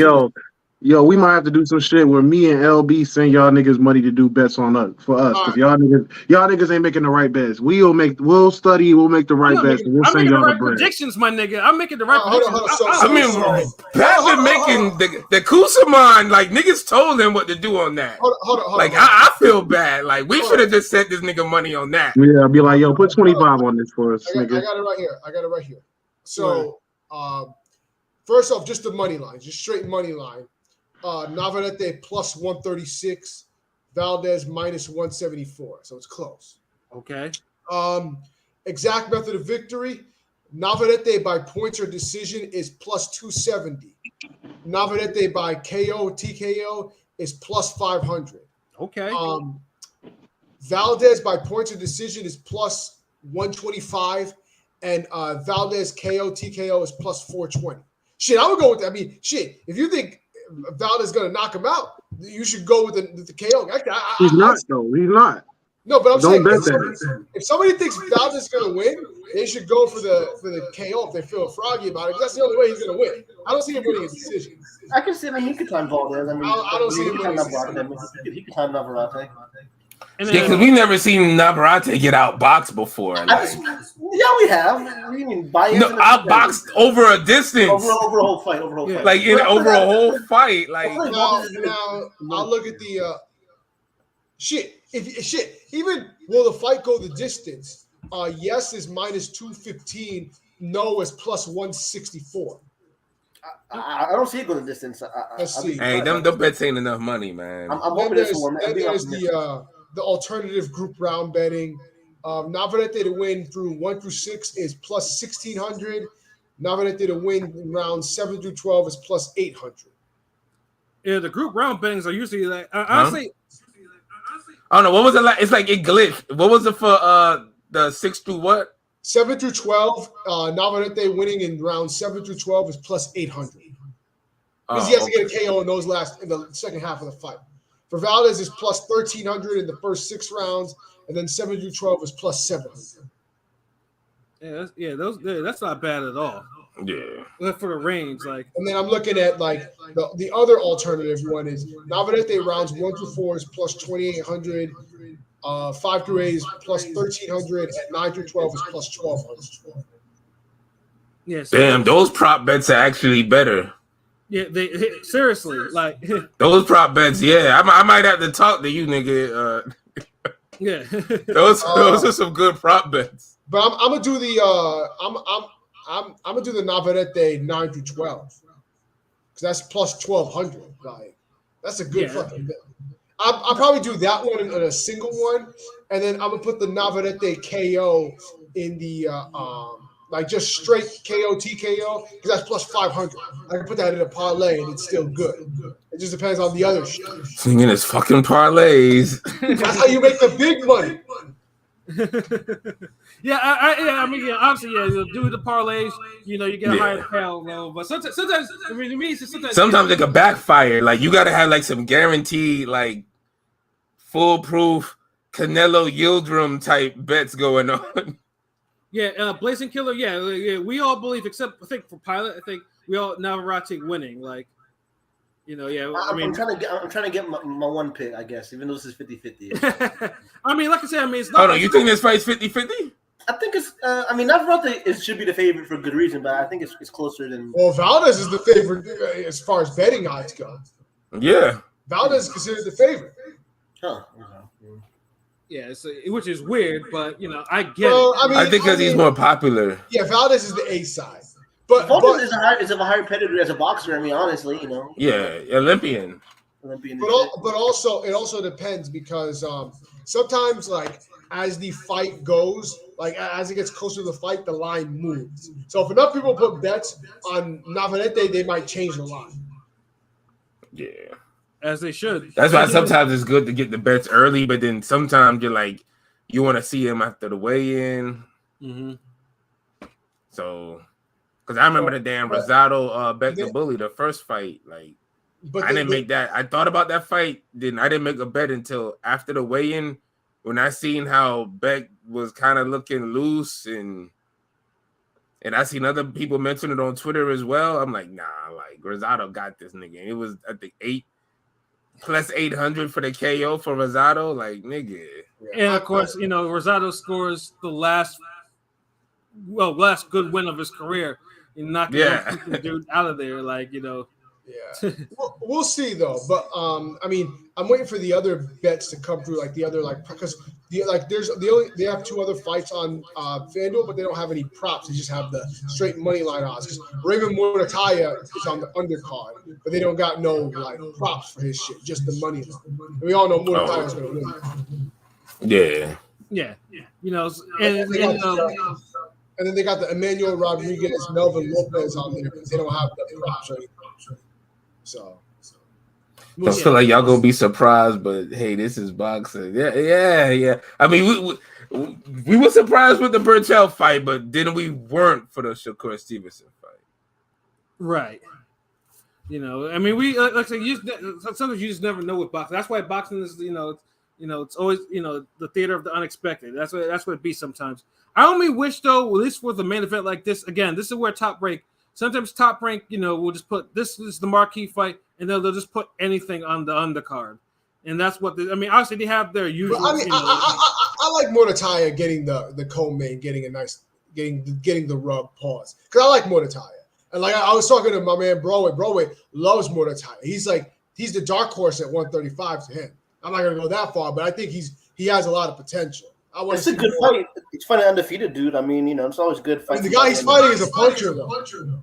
Yeah, I mean, I don't mind this matchup. Like, you know, sometimes you don't have to have the same recycled names like they do. It's better than a Coleman Linares or whatever the fuck. It's about time Rotella gets his Coleman. It's about, you know, he's around that time where he's like, you know, I mean, he's like right there with Keyshawn, right behind Keyshawn, you know what I mean, in terms of the 135. Yeah. You know. And then, you know, they have they have Lindolfo Delgado who punches like a ton, and they have Richard Torres Jr. who I'm not really high on, to be honest. That dude just I can't take him seriously. I'm honestly not high on him either. But like people I've talked to, like they're super high on him, and he's I'm just like, small. I think he's good, but I don't see it.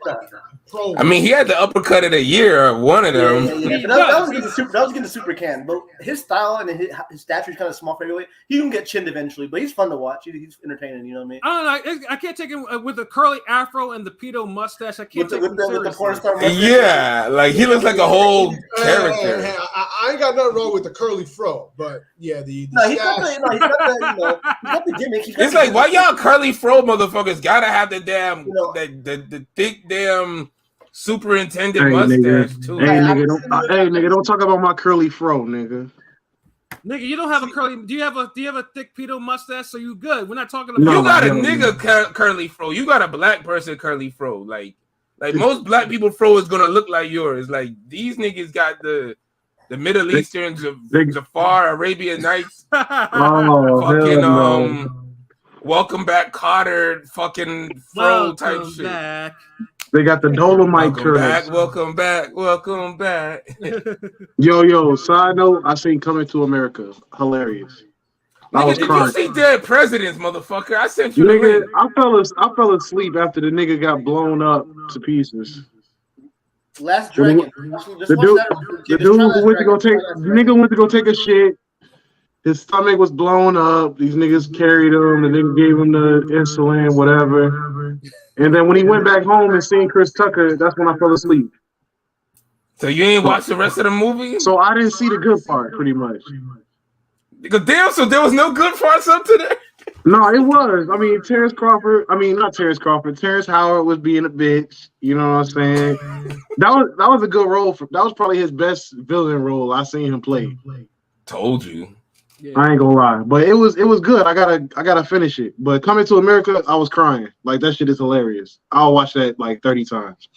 There you go. Like the nigga just woke up. Like, I'm thinking it's background music and shit. These niggas waking this nigga up playing music and shit. I'm like, what the fuck?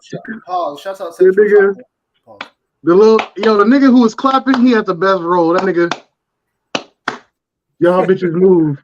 That's it, yo. That movie is hilarious. So they fucked up the second one though, right? Oh yeah. It was kind of funny. I mean, it was decent enough. You know. No, I mean, I can't. It wasn't as. I mean, it ain't touching the first one. The first one's like one of the greatest. Like, because I can't even imagine. The second one didn't need to be made. It was that garbage. You can't even follow that up. I don't even know why they would try to do that. You can't follow it up. I laughed. And then they just threw too much agenda and too much bullshit in it. Like they didn't. It just if you're gonna do all that shit, you don't. It didn't feel natural. Yeah. The one I watched, nigga, this shit felt like you could understand what he was going through. It was dope. It was funny. I ain't gonna lie. Thank you, King P, for recommending Coming to America for me to see. You're welcome. And Blazing Killer, it says here, Shudder. It says, not gonna lie, Shudder kind of looked like Showbiz in a way. You talk about that bug-eyed fool, like Showbiz. That bug-eyed fool. He looks like my boy. You muted, nigga. You muted. I said I don't even know who Showbiz is. I'll show you.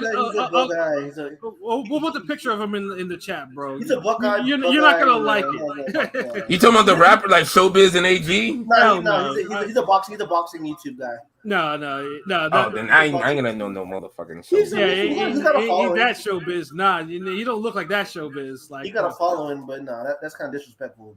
You know, it's very disrespectful what he compared you to.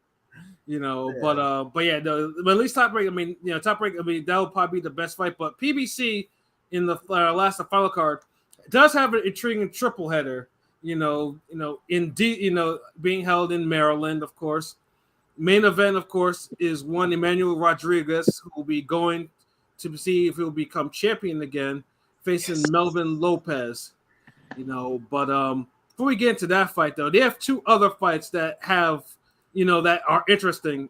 The opener is one Trayvon Marshall, who's probably one of PBC's best prospect, if not best prospect right now. I'm telling you, I seen him fight in person when I went to the Tank fight against Hector Luis Garcia. That boy is the goods.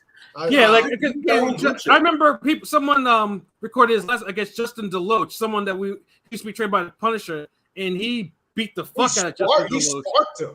He sparked him. Yeah. Who's Trayvon fighting? He's fighting Gabriel Maestre, the guy that got robbed. Oh yeah, the guy that got everyone should know who Gabriel Maestre is, because without him, the WBA would have never went and try to consolidate all the WBA belts. The WBA did a lot of bullshit. Well, you know what? We're gonna get it back in blood. Trayvon gonna knock him the fuck out. He better. He should. He's dog he's shit. the only blue chip right now. I feel Trevor Marshall, because Top Rank has all the young black American dope boxers. So it's like, low key, does Trayvon Marshall give y'all Terrence Crawford vibes or no? I don't want to go that far. No, he does not. But I mean, killer style is what I mean. Nah, they fight differently. They're very different styles. Okay. Very, very different style. But Trayvon Marshall punches a ton though, and Gabriel Mestre, ever since that he got that fucking win against Mikael Fox or whatever. Yeah, I've been wanting dude to he needs to be knocked out. And somehow he still has a 0, even though he's only had 6 fights. Marshall gonna get him up out of here. He deserves it, like that guy on the show about Paul Crow who keeps getting lucky every fucking fight. Whatever. And of course, Maestre, his last fight was against Devin Alexander, who he KO'd. And I was pissed about watching that fight because Devin Alexander got jobbed around by PBC, and now he's getting knocked out by people he shouldn't be getting knocked out by for various reasons. So yeah. Gabriel Maestre needs to get knocked out now, and hopefully Marshall puts him on a highlight reel, uppercut season style, because he needs that in his life. But without him, we would have never had, the WBA would have never reduced its titles. So it's like a catch-22 of all that shit. So, but yeah, no, Cypher needs to be completed. Gabriel Maestre needs to be KO'd, and hopefully he's brutally KO'd by Trayvon Marshall. He will be. And then the co-main is one Gary Antoine Russell, who with the longest layoff so far. He hasn't fought in a year since he kind of had so much lost momentum. That guy, fuck. I remember I used to be hyped for a Gary Antoine Russell fight. Hold on, this is Angry Fist. Yeah, he's fighting the guy coming off 2 draws. He's fighting Clark Kent or whatever this fucking Kent Cruz, Clark Kent, same fucking shit. Clark Kent. Kent Cruz. And truthfully, he should be running back against Bartholomew. I mean, even though Bartholomew, I can't stand watching him fight, and he shouldn't be fighting, but he needed that. He needs to run that. That was the one fight I didn't mind after the first one happened. That's the one rematch where they're gonna have him out and you know what, hey, Yeah, they need to run. They need to run that back, but Kent Cruz, for whatever reason, I don't know, because they really tried to force this fight with Kent Cruz. It seemed like that was like it was never anything different. It's like Gary Antoine Russell should be fighting somebody at a 140 top dog right now. He should be fighting, Kenneth Sims. The Kenneth Sims of the world. I mean, knocking out, feed Brandon Lee to him. But I don't know. He lost a lot of momentum. I felt like, what I'm saying. He lost a lot of momentum because he had the injury. He hasn't fought in a year. His father passed away, and he looked bad against Francis. I mean. Yeah, it was just dude needs he should be the one fighting Rolly right now, taking Rolly's belt around or some shit like that. Easily, I don't know why. Yeah, he needs to get back on track because I had a hope. Yeah, but PBC is adamant about him facing Kent Cruz, and Kent Cruz is a decent fighter, but he's nothing special. Dude, Kent Cruz is coming off 2 fucking draws. In a row. If Russell struggles, all hope will be lost from him. He better get an early stoppage. He better look impressive right here. It's better be quick work, man. This is gonna be quick work. I know the guy Kent Cruz is undefeated, right? He's undefeated. Yeah. But he's coming off 2 straight draws. It's weird. I guess it's 2. So they're trying to make him to be the next Badu Jack, or he got it like that against somebody you never heard of. Who was it again? Yeah, Kent Cruz. Like I said, I've seen Kent Cruz is a decent fighter though, but Gary Antoine Russell should get rid of him, even after 11, 13-month layoff and all. So we hoping that's the case, because PBC was really adamant about this motherfucker facing Kent Cruz instead of facing anyone else in the fucking division. And the fight, isn't Kent Cruz coming off a draw of the same person? 2 draws on the same fucking person? Yeah, nigga, I just said that. Yeah, scroll up. I can see that. I just said that. Y'all niggas gotta scroll the fuck up, yo. I couldn't hear that. I couldn't hear. My fucking thing was going in and out. Oh. Yeah. A guy against a guy named Ernico Gogokia. Those were both PBC cards too. It's just imagine fighting the same nigga twice and getting a draw. It happened a couple times, but So that's what I'm saying. Gary Antoine should actually get rid of him. Because Gary Antoine Russell, you know, that 140 title is calling. Like, dude should be a champion within the next 2 years if there's part no injuries or nothing like that. I need to see him versus 2 years. That's a long ass time. Well, I do remember Jake Donovan. Shout out to Jake Donovan. He had said that Russell's team was trying to pull him back a little bit, rein him back because they felt like they were pushing him a little too fast. He supposedly turned down. Didn't he turn down the Puello fight? Supposedly. The Puello fight. Yeah, that's how Rolly got it. I want to see a round robin of. I'm trying to see a round robin of like Brandon Lee and Sims and Gary Antoine and Elvis. You know, we don't need to see fucking Brandon Lee. Mix it all. I know you don't like Brandon Lee, but he's good enough to hang with those guys. He's not. That's what I'm saying. Like y'all niggas be fucking hating. He ain't a complete bum like that. He should have lost to Ocampo. He's not good. Nigga, no. That wasn't no fucking robbery. Get the fuck out of here. You talking about he should have lost? That fight was nowhere near awesome. He should have lost. That was close. That fight was too damn close for to be on some. He should have lost. Like nigga. All Pilot's saying is Brandon Lee is young, talented, could hit hard, got quick hands. He should be in the conversation with all these niggas. Come on, Brandon Lee will beat the shit out of Rolly. Rolly's a champ. I'm just saying. Dude, remember the Twitter poll we had? Motherfuckers was like, nah, Rolly will get Brandon Lee. They don't know shit about. Oh no! Didn't King P say that stupid shit? I don't remember if I said. Nah, nigga, you did say that fucking stupid ass shit. You said Rolly would beat Brandon Lee. That was probably before the fucking old man fight. So of course. Yeah. But that's still a horrible take, nigga. Hold on. I gotta listen, rerun that back, see if I actually said that. Hold on. Let me look at it. You said it, nigga. I remember because we talked shit about it before. Yeah. But I'm just saying, Gary Antoine Russell needs to. But Brandon Lee will put an end to Rolly's shit. Because I mean, PBC at 140, they got a decent amount of names. You know what I mean? Even though they do need like a little tournament or something. Because I feel like the division's hot, but we're not getting the type of fights that need to be made right now. Honestly, really like in the second half.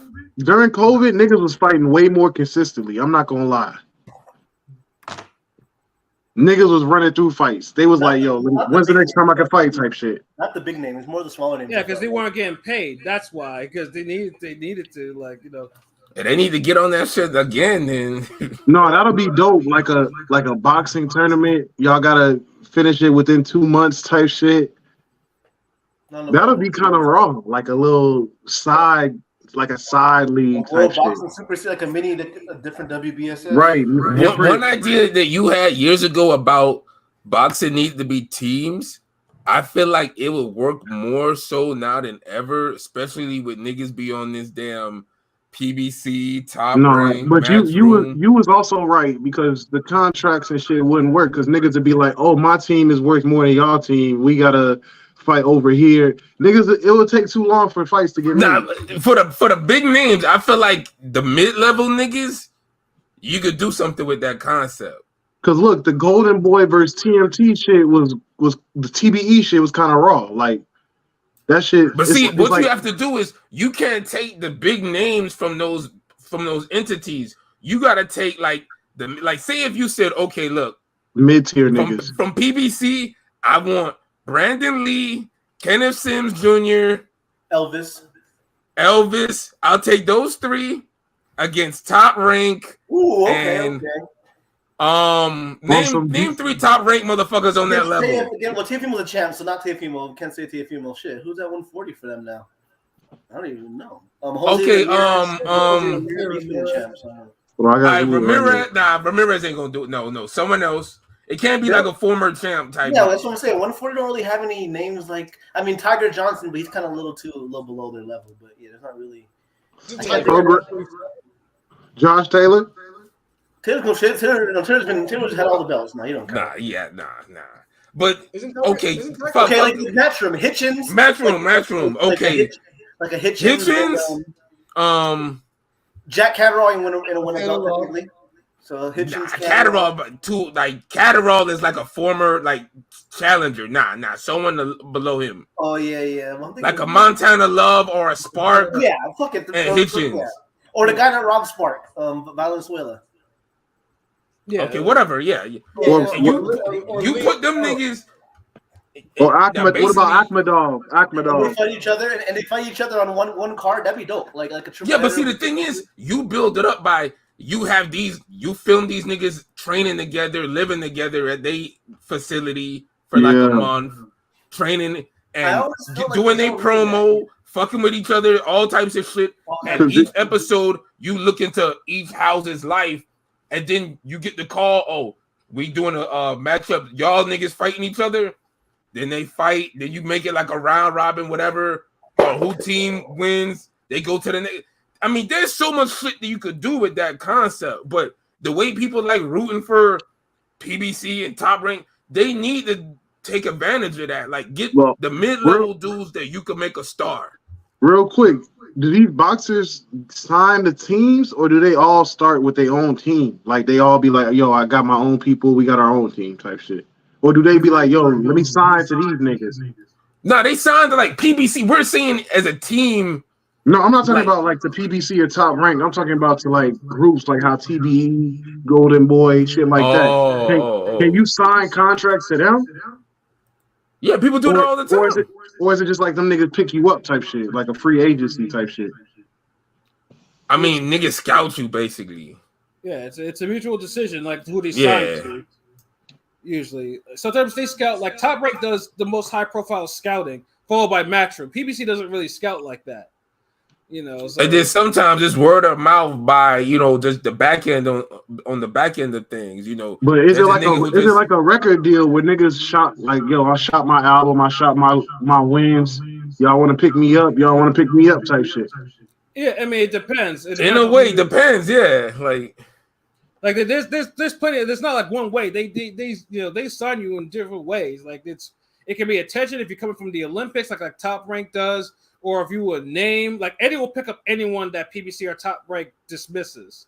You know, so it's like you can have a great sparring session with niggas and people want to give you a chance. Listen, this team shit will be way more lit then because it'll make niggas jump on the gun to get the top niggas. They'll be like, yo, I gotta sign what's the name? So they can't beat us next year in a championship type shit or whatever. But but in the end, boxing isn't really a team sport like that. Like every boxer has to like. No, you bring the team sport to hype up the single fights. Right, it's the cross promotional thing. It'll make a card way better if you got one team on the whole card versus another team on the whole card. It's like, yo, imagine that you tap into the fan bases of Brandon Lee, Elvis Rodriguez, and Kenneth Sims Jr. and you do that for a whole month of content. And you got everybody rooting for each other type shit. Yes. It's like, yo, that's Brandon Lee boy. You can't let them. Yeah. Yeah, you have another team across the street, the match room, and you're getting content from them a month, learning, and they're training this, that, and then you match up those three against those three from PBC. That's all we're saying. That's like super building a fan base type shit. Yeah, you do the cross promo. Yeah, after they fight those people, they might end up fighting amongst themselves, but that could be years down the line or whatever. But they already have a fan base then, like. Right.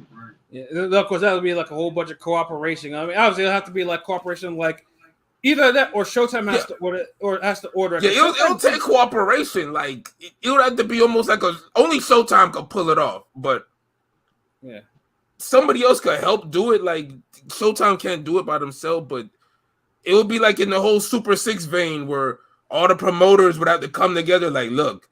Yo, this is for the good of the sport. This is for the best of our careers. That's why you got to get a certain level dude. Like, even if you don't have all of them on the same level, get at least one guy who's get one journeyman, one contender nigga, one fringe contender, or a prospect. Like, and you match them up like that. Shit, I think that'd be fire. Right. Everybody could go back to business the next year, but now you got a fan base. Right, and that's in the case for Gary Antoine Russell, it's like something like that would obviously benefit his career, at least jumpstart his career from where it was before. So you avoid fighting the Kent Cruzes of the world. He looked really bad against Francis. I know, like I don't know if Gary Russell, his brother, should be his head trainer right now. Maybe hopefully they added somebody, to that camp. I don't know. I mean, it ain't like he fighting his damn self. I mean, why not? I know. I mean, I feel like he got all the time in the world. But he just didn't look good under only Gary in that fight. You know what I'm saying? And then that Rancis fight, he got stunned. Turbo can't fight for him, nigga. Right. So I mean, we just hope that we can just hope that at least Gary Antoine Russell at least shows out. I mean, it makes it. It's not really a showcase fight, but it is a showcase fight. A showcase fight. It's a showcase fight. 100% ratio. You know what I'm saying? Like Gotti undefeated record against Gotti. Yeah, that's on the line. And then of course the main event. Of course we got Emmanuel Rodriguez, who's now more people should put respect on his name. Even though Monster knocked him out in 2 a couple of those years ago, like dude has rebounded back and he took the 0 of the other Gary Russell brother, Gary Antonio Russell, in his last fight. And surprisingly, it was one-sided. He beat the shit out of him. It's one of his best. I mean, I feel like that's one of Monster's best wins, low key. Oh, it is one of Monster's best wins because remember because Rodriguez he won. And it's in his top 5. Yeah, because Rodriguez has the top 3 for me. Yeah, I see his top 3. It can be top 3, yeah. I mean, because Rodriguez made the mistake of pissing off Monster by pushing his father, and then he did, and he got disciplined for it. Like he got bodied in 2. Yeah, he got bodied. Literally, he got bodied. Like so it's like. But like I said, Rodriguez didn't let that shit get him down though, and he's back with a chance to win one of Monster's old belts. Ironically, the belt that Monster did take from him, the IBF one. So here you can have it back. Yeah, here you go. Just beat this cat, Melvin Lopez. Melvin Lopez is again like he's a contender, but again he's not. He's more of a lower ranked contender. 29-1 with 19 knockouts. He's a little crude, but I'm saying I think Emmanuel should win this one. He should too, but Emmanuel Rodriguez does have those moments though where he does struggle, and he's prone to, and lately he's been prone to these wild ass headbutts and cuts he's getting too. That's the one thing.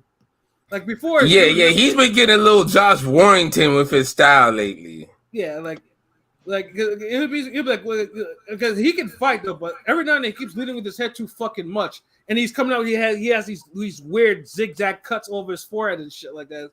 So it's like I just hope he cleans that up and gets that shit under control. But barring any fuckery, I think Dew will probably win a decision over him. What about you, King P? I actually think he'll get him out of there. I can see him getting him out of there late. Like what round? Like 10th round. I can see a late stoppage. I don't know. I mean, Rodriguez, he doesn't really have any notable knockout wins. At least hasn't had any in a while. So I'm just because usually some of his wins of recent time have just been hard. Have been hard wins. On top of that, hard decision. I think he goes to decision, but I'm just saying I think if he does get him out of there, I can see him getting him out of there late. Yeah, because I mean, shit, I still remember the fucking Jason Maloney fight. Like that was a war. That was a real war. Like, he won that one, but it was close. So like, I don't think. I mean, if he gets him out there, I'll be surprised. But Maloney's more. I mean, I haven't really seen this guy as much, but Maloney was somewhat durable. So yeah, he was somewhat durable back then. But before Monster got a hold of him. Yeah, honestly, I wouldn't be surprised if there's probably if the odds for Rodriguez scoring a KO are high, like like 700 or some shit like that. If it's even out yet. Only the money line is up for the Rodriguez fight. No props. What's the money line? No, Manuel's up on like minus like 1,100, some shit like that. Oh damn! Minus like 700. That's wild. I got Lopez in this. What round, Rome? Well, I like Lopez's style. I feel like the way he fights is going to keep Emmanuel at bay. So he's not going to be able to, pressure him because they're both pressure fighters. So Lopez actually is a pressure fighter. That's actually pretty good. Yeah. It's cruel. But he's not going to let him like jump on him like how he's been able to jump on the last nigga. So I think that's going to frustrate Emmanuel, giving this nigga, room to let loose because Lopez got stopping power. This nigga, I feel like he gonna stop him. Maybe 9, 10. I'll say Lopez knockout 9. Manny Rodriguez, by the way, I just looked. He's minus 550. Minus 550. Yeah, okay. Lopez is I'll take Lopez on that because Lopez, he got more to fight for, I feel like. Lopez is plus 350. So that's what it is. Pilot, what about you? I'm picking Manuel Rodriguez by decision. Yeah, that's about it. I think he'll outclass him. Might drop him, but I feel like he'll win. If it goes the distance, Lopez is gonna show like, yo, nigga, I'm here with this nigga. If it's gonna be way closer than just Rodriguez by decision. If it goes the distance, it's kind of cool though. Nicaraguan versus Puerto Rican. We don't see that matchup that often, so that'd be cool. I wonder if Melvin Lopez a Samson fighter. I have a sneaky feeling he might be. It's his manager. Let me look that. Hold on. Let me look that. Yeah. Y'all niggas make that official. I'm on his box. These damn Samson fighters always fucking put on. I'm on his box record. His manager agents Osmuri Fernandez and his promoters Laura Ching. Okay, no, so he's not a Samson. Okay, he's not a Samson fighter because them Samson fighters they be coming out of nowhere to be scoring all types of wins and shit. Yeah, so fucking Samson always has something with these fucking fighters. Yeah, and for some reason I just had a feeling like he could have been one. LB, what you making a decision on this? Yeah, I think Rodriguez by decision. That's probably the safe one. Yeah. Rodriguez by decision. So I mean, I just hope that Rodriguez does show out though, because this is he actually a main event spot for a vacant title because Bantam has some fights they could probably make for sure. Yeah, but I think it'll be a close fight. It'll be competitive. I even say it might be a split decision, but I can also see that too. Listen, I like Lopez's feistiness. This nigga he's pretty good. I mean, we need that against Rodriguez, but exactly that's why I feel like he'll make it ugly. He might Warrington it up a little. So yeah, and like I said, I'm just he might not be as clean as Lopez. That should probably be a prop on there. Like, will this fight end in a headbutt? Yeah. Plus, plus like 200 or some shit, or no, plus 900 or some shit. Yeah, like any type of will this fight go to distance? Like, and you're not thinking a KO. Like, I don't think neither. Like, I think a KO is possible, but I don't know like that. But a headbutt, yeah, like. Yeah, what's the bet for like later on in the week? Niggas got to find out what's the bet for the fight not going the distance. Yeah, like they'll probably have more of those props as as the week goes. They should have them now, but I get it. Some fights are more different than others.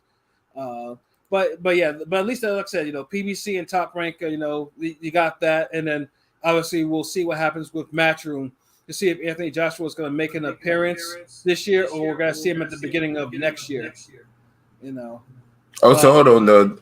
The Wilder fight they trying to make is not going to happen in December no more. Well, they said December or January, and that probably depends on because Wilder's trying to make this fight with Ruiz for all this time, and I don't think that's going to happen. They just need to move on, yo. No, I was told that Wilder's team walked away because they fucking Ruiz was just like he wanted more, and that was the best deal they were going to give him. And he's just like, we see what he's about now. So they're walking away. Yeah, Ruiz wants his money. Yeah, Ruiz got spoiled by the Matchroom paydays he got when he became champion. And so he's gonna feel like he deserves them, and he has his right to feel that way. I mean, he had the belts briefly, Yeah, like and he made that money. Ruiz is someone. I've always said he had the talent, and I always thought dude had it, but he was just his conditioning was just always awful, and then and honestly, he's gonna bring that, and he's gonna help make that an event, a pay-per-view event with Wilder. Like, it's been a fight that the fans wanted, like, right? And it's like, damn, like if we can make Spence and Crawford, niggas can't give us Wilder Ruiz. Yeah, I know nobody can conceive something.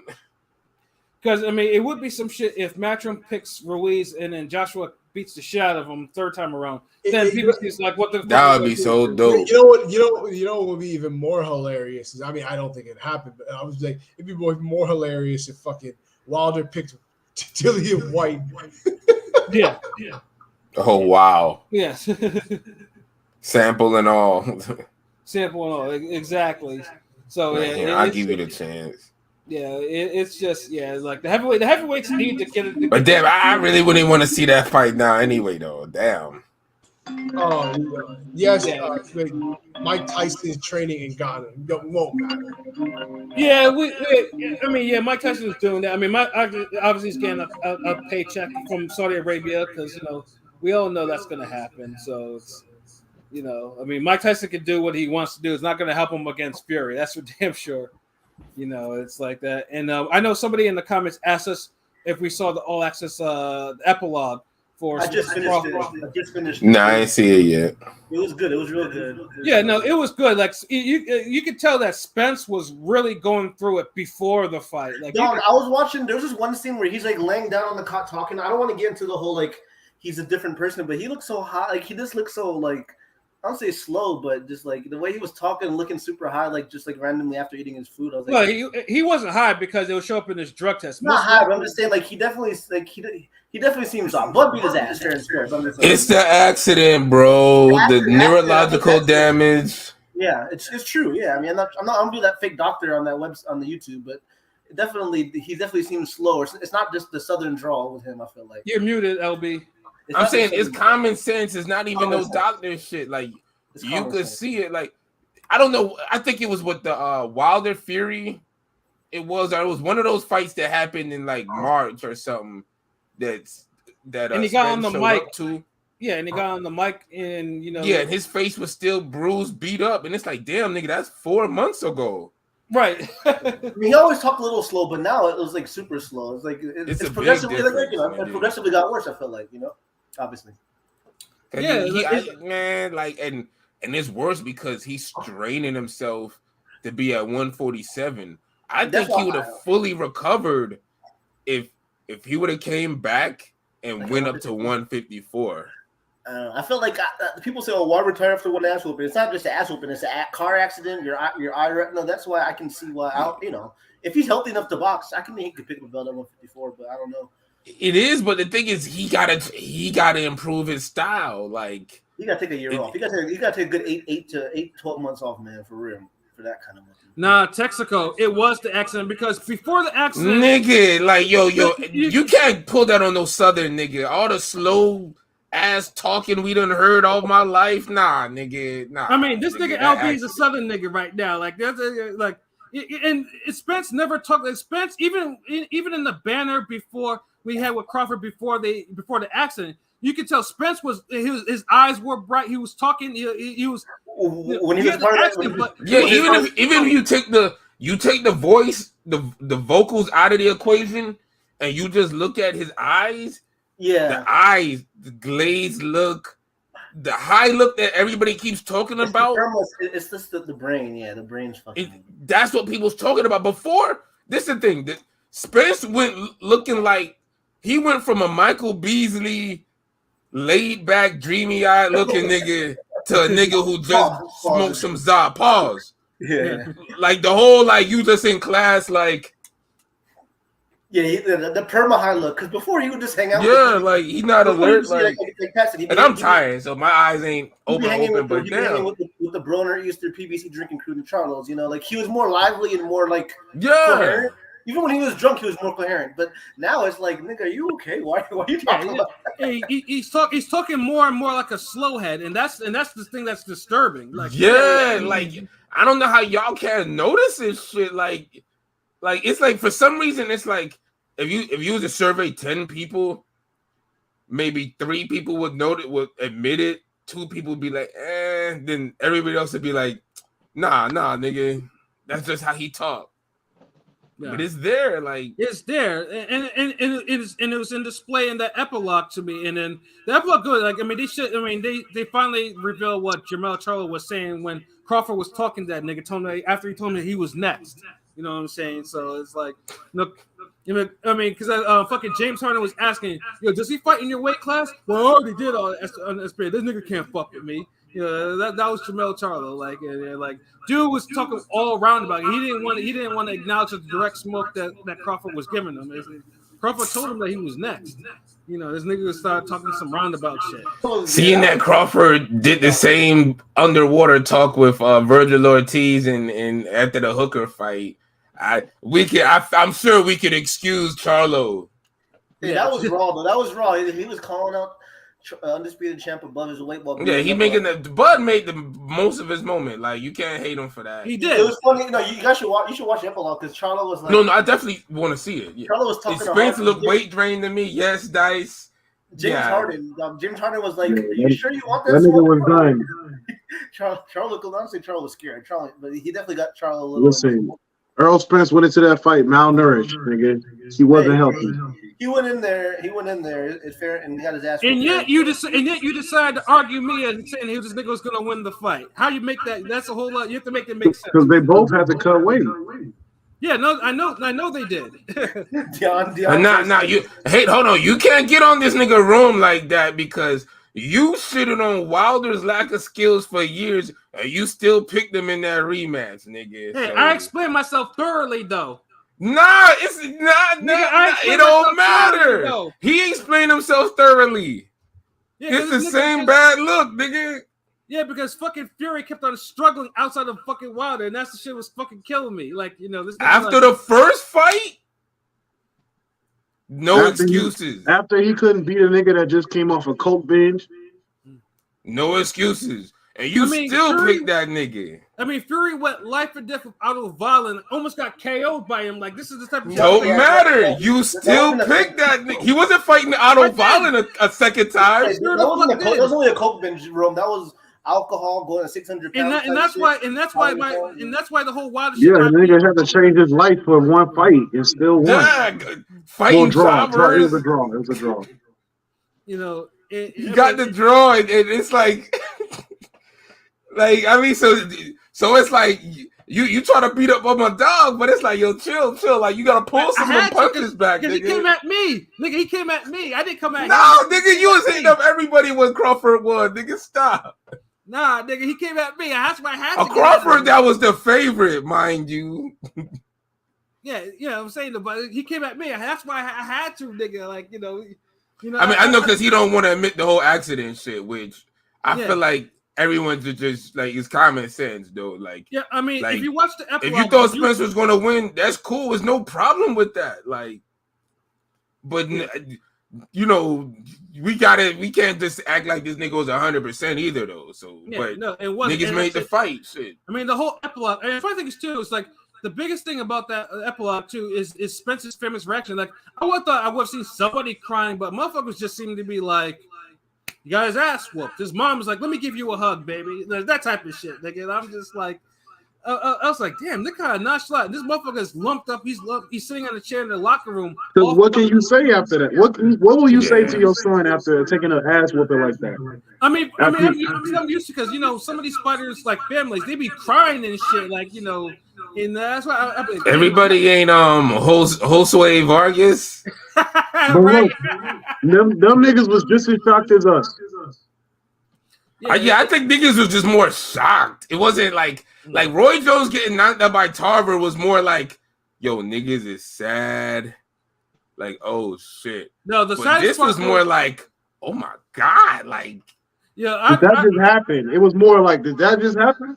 Yeah, I remember. Dude, we haven't seen no top American, like Black American, like performance like that in a minute against one of our, like, you know what I mean? Like, we don't get that. Yeah, I to see it and everybody's paying attention, and it's a whitewash. Yeah, I remember when Roy got knocked up by Glenn Johnson and his sons were in the ring fucking crying. Like, they were just beside themselves. Because this nigga was lying there stiff like paralysis and shit, nigga. Like, damn, for real? Yeah. I was just like... Years later, they would jump in the ring to get at Hopkins for damn rabbit punching and fighting dirty in the rematch. Yeah, like, them niggas used to ride for Roy. Real talk. Like, yo, shout out to Roy's sons. Yeah, that's why I was like, I was expecting more, but it seems like they was kind of like, okay, well, Crawford just beat my ass, and then Spencer's like, well, Crawford beat my ass. Like, it just seemed like he kind of resigned himself, like before and after the fight, that Crawford beat his ass, like, you know, because he was like super uncompetitive. Like, this wasn't like a Ugas Pacquiao loss where you're like, a nigga just literally just won the fight off of 2 extra rounds type shit. Like, right, and you're old, and you know he outboxed you, but you gave it your all, won some rounds, landed some, threw some. Hey, nah, nigga, you won the first round in a competitive round, and then you was going at this nigga, then bow, he hurts you, drops you, then he starts whooping on your ass. Third round come around. You got hard, you still going at this nigga, and you still ain't quit yet. But he whoop your ass some more, drop you, hurt you, and it's like you just an ass whooping from then on till the end of the fight. Like, yeah, I know they showed some of the celebs in there, especially some of the Cowboys in there looking vexed. Michael Parsons over there in the audience looking vexed at the ass whooping. You know, Harden was like, well, you know, what is he fighting your division? Like, you know, you can tell. he was like, you don't want that small, low key James. Yeah, right. Charles was like, I'm fighting Canelo, man. I already was undisputed. And I know Shakur was on Twitter complaining because Showtime only put so much like footage of him in there, and it's like, you know, they kept me out there because I'm not signed to them and shit like that. Even though, like, you know, it's not all about. Yo, this nigga's a little diva with that shit. It's like, what is that to say? Like, that's not your moment, bro. Like, yeah, Crawford earned that. Yeah. Like, I don't know. That's just like, niggas really got to start looking at what they tweeting, man. Cause and I don't think get that's on them about that. I'm like, yo, it wasn't about you. Like, Showtime, yeah. Why is Showtime gonna highlight you? Yeah, they highlight Clarissa Shields only for a little bit. Although Clarissa Shields, again, she shouldn't be making things about, like, that was Crawford's point. She shouldn't have to say, well, there's 2 undisputed champions. There's 2 of us now. Yeah, that's another one. It's like, let this nigga all they've had, like, Shakur Stevenson and Clarissa Shields, they've had their moments. But this has literally been the moment Crawford been waiting for years. Right. This is the redemption moment, like, right. And it's like he finally gets it, and everybody wants to make it about them, clout chase, want to be a part of it, and it's like, I thought y'all look up to this nigga like he the older brother, he the old head, but y'all niggas is like, well, I try to keep taking his shine. Like, god damn, is it because y'all never had a performance like this before? He the old head for a reason. Right, you know. Like, I'm just like, god damn, like, make it like, yo, like honestly, like niggas would almost have to be like, like you almost have to snap at niggas. Yo, shut the fuck up. Yeah, no, I mean, I mean, like I said, I get it. You know, they have a big brother, little brother dynamic, or big brother, little sister type. But yo, that's Crawford's moment. Crawford is the undisputed welterweight champion, not y'all. Like, you know. Yeah, and with the whole women's shit, like, look, bro, like, yeah, we get it. Like, we still give you the credit. It's just when you only got like maybe 20 capable people in your division and only 10 of them worthy of fighting. Yeah, no one's gonna. Clarissa's the goal, but she's doing too much right now, bro. Like yeah, see, and that's what be hurting the fucking, like, calling out Thurman. I can beat Jake Paul. Maybe she. It's all that extra shit. It's like unnecessary. This is why people already anointing damn Alicia Baumgartner as the damn face of women's boxing. Yeah, like, seriously, it's just like I punch hard. I'm cute. Here I am. I talk a little shit too. What's good? I train. Right. I be at fights. I be commenting, like, just simple shit. Like, god damn. Like, in Texaco, no, we haven't talked about Clarissa versus Thurman. I mean, what's it to talk about? Because it's bullshit. It's bullshit. Yeah, it's like I mean, I don't think. Agree, Texaco. Yeah, show their true colors. Weirdo behavior. Yeah, like Clarissa Thurman. Honestly, if it happened, it's bullshit. Like, it's a waste of time. Like, You know, if y'all really want to like, you know, do that shit in sparring or whatever, don't make it such a big thing about it. You know, it's like other than that, that's what they need to do. Like, yo, niggas need to start being more creative with the events and social media. Like, that's something they could set up with a good stream and set up cameras on some low-key beginning stages of versus shit and just host a sparring session and just do that shit. Like, why making an event and all this other hoopla bullshit? And low-key, that overtime card that was OTX card on the zone was actually pretty good. I mean, they're supposed to, like, they're going to do an overtime round. If it's a draw, they'll do the extra round. I didn't even know that was legal or possible. But it was actually a pretty good card. I mean, they've done it before. Yeah, no, it was a competitive fight, though. It was a competitive fight. I don't mind that. If you use a 12-round fight and niggas scored a draw, motherfuckers is like, yo, you got one more round. And this is nigga, fuck that. Go get it then, nigga. Go get that 13th round then. So honestly, championship fight should have that odd round anyway, but nigga, some dumbass judge will fuck it up somehow. Yo, then bring back 15-round championship fights. Like, these niggas can't fight no fucking 15. Nigga, but 15. Yeah, 15. That's where they did make it an even. They did that for business purposes. Huh? And you had robberies back then, and niggas still fucking. I know Ray Boom Boom killing that dude caused the reason for it, but it's like shit. I mean, it's that, and then two TV networks have an easier time scheduling fights within a 12 round rather than 15 round. Although if it's on pay-per-view, it doesn't really fucking matter. So it's like, yeah, bring back 15 fucking rounds, like, you know. Nah, let's just give women 12 rounds or 3 minutes, and dudes just get overtime enough. Like I said, if there was 15 rounds, you'd have a lot more separation. Like in fight, you'll have some people really a lot more niggas falling out like zombies.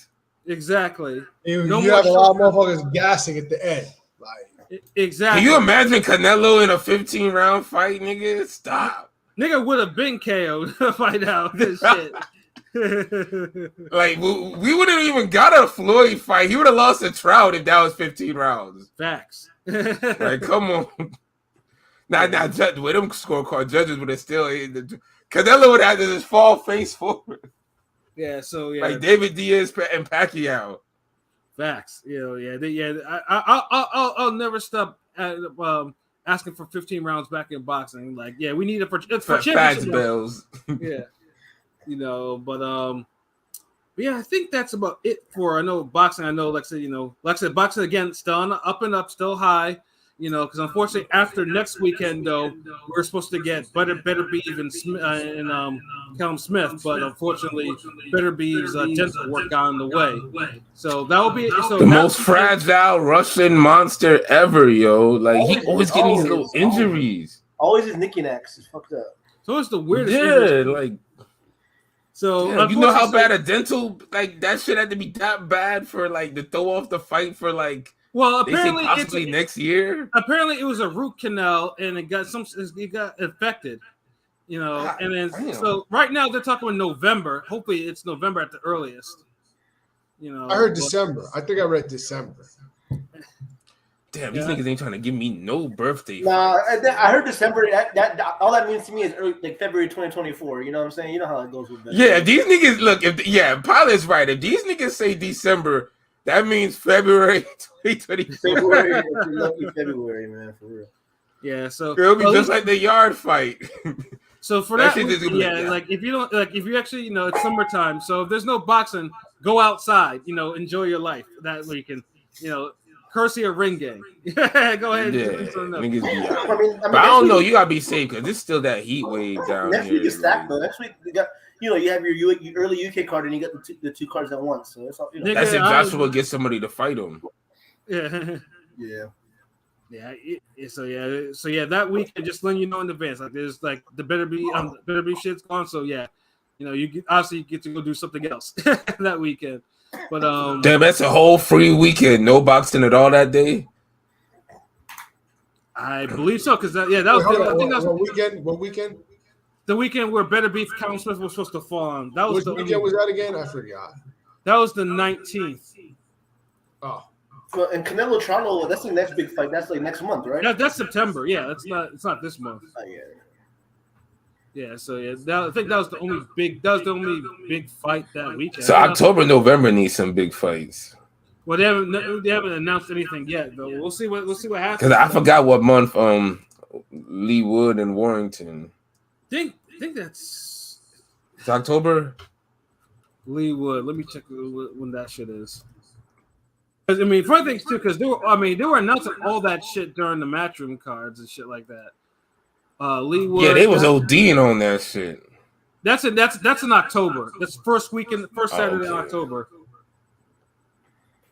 That fight. All right, so far we only really have Navarrete, Valdez, Canelo, Charlo, and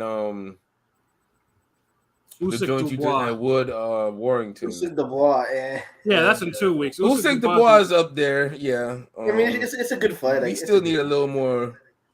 We need a Wilder. We still need a little more bars. No, I mean 2023 definitely passed 2019 by far, but yeah, we still got the Spence Crawford rematch in December. no, we didn't get it. Oh yeah. That's not happening. That's not happening. I just don't feel like the matchups have surpassed 2019, but the actual fights haven't.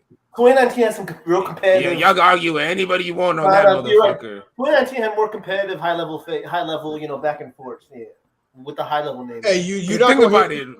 Ramirez hear Hooker was more competitive. Half these fights we've had. I don't care because we're getting the fights we want. If what the result is, Dude, I've never said like on some damn fuck it, we shouldn't have them. Nah, nigga, I'm happy we had them. I'm just saying comparing it to 2019. Then I'm gonna pick 2019 still right now. Now 2023 still got a chance. They had bigger fights. Yeah. I'm picking 2023 because I feel like Charlo Canelo is gonna be a war, but it's gonna be one of those one-sided Munguia type of wars, like a Rosado Munguia type of you fight. picking Charlo, right? Yeah, of course, nigga. What the fuck? Valdez, Navarrete, another one. Like I think Dubois, Usyk is going to be competitive, good. So yeah, I think it'll even out by the end of the year. I'm just saying as of now, because remember, even 2019, we was like, man, what the fuck? What if Dubois was somehow shit ain't popped off yet? You know what I mean, that'd be crazy if Dubois was able to upset Usyk. I mean, that's not happening. It's a long shot, I know, but I'm just saying it'd be kind of crazy. I mean, what's wrong? Like y'all said, Chisora gave Usyk such a hard time. Shit. He did.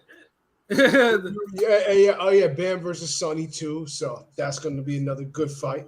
As well as Zhang versus Joyce too. That's in September, I think. Yeah. Yeah, like some of these, I know they're gonna end up being good fights. Like, and so, the matchups on SummerSlam look good, but the one I liked was probably the Cody Brock, even though. And I guarantee Inoue fighting before the year out too. In a way, that's a given. Yeah, that's this nigga, against the Paulus, he's gonna cook the Paulus real quick. Yeah. So yeah, we have like boxing. We still have to wait for him to announce the shit. Yeah, that's all it is. Like when the year is over, then we can really give our final prediction of that shit. I got a post up if y'all want y'all If y'all want to update y'all pound for pound list, y'all can send me the updated list. I'm not updating. If not, I'm gonna throw up what y'all gave me. I always forget to update it. It's up to y'all, cause y'all had from after July, the post July one.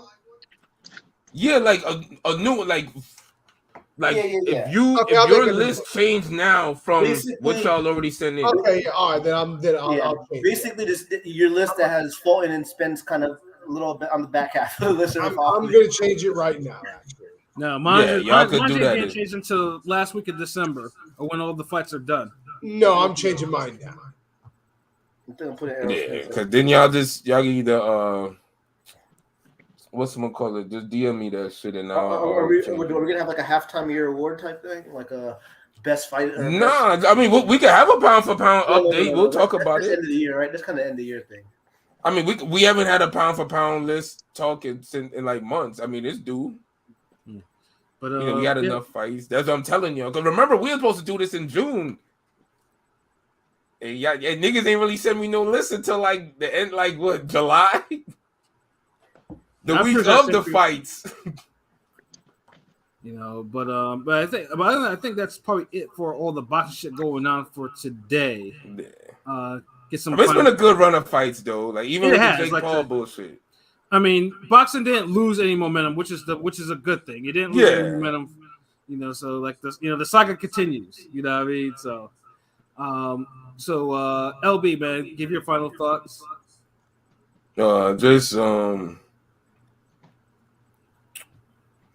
I agree, Beth. Pound for pound is difficult at times, depending on the criteria. Damn, Pilot, like you couldn't just wait till the show over, motherfucker. Damn. Before I forgot, shit. Nah, your message came up right in for the Texaco post. I'm trying to read that when we close this shit out. So is it better to have the better matchups and the fights end up non-competitive, or have the matchups we know need to happen, but all the fights are hold on.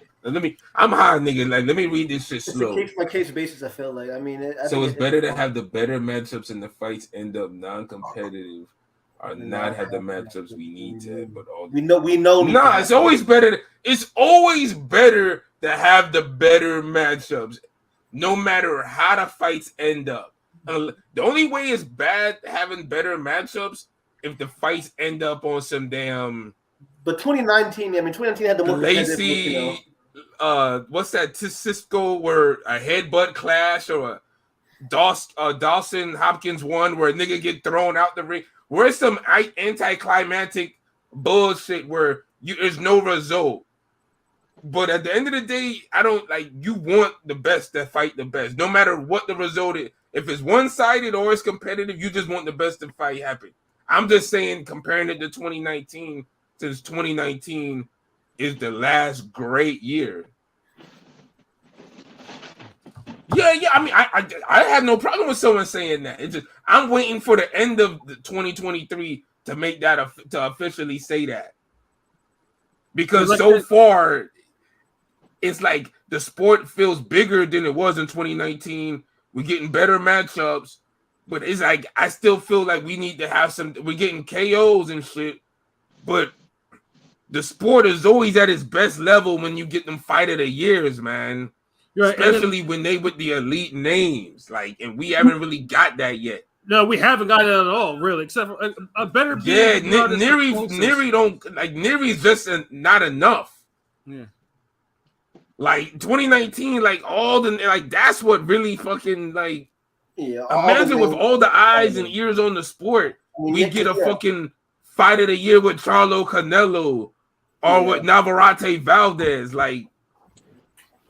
That's all I'm saying. Of course, shit, you want the best matchups made. I don't shit. You can make Tim Bradley, Devin Alexander 1,000 times, nigga.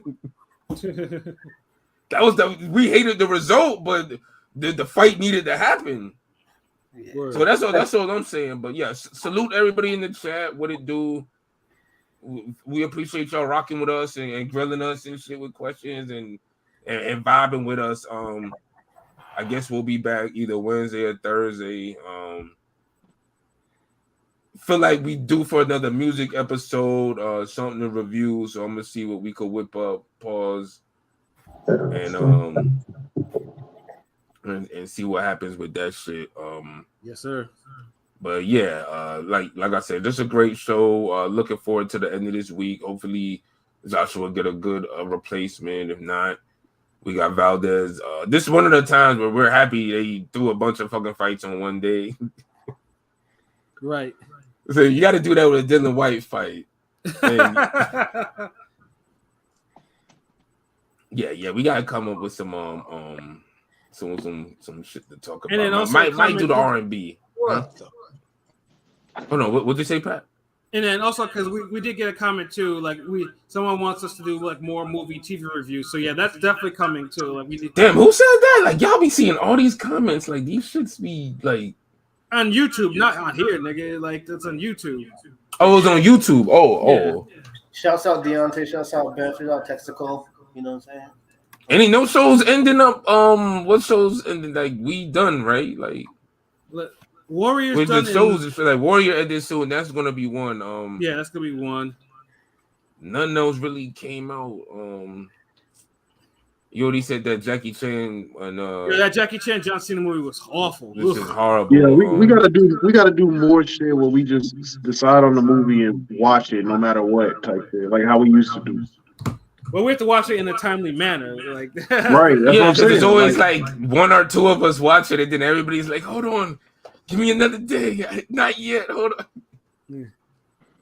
You know, but nah, we'll definitely do more movie reviews and shit. But yeah, when more shit come out, I don't think there's nothing in the movie. What's that new movie that got out? It's called like Obsession or some shit. Like what is that? Oppenheimer? Oh, Oppenheimer.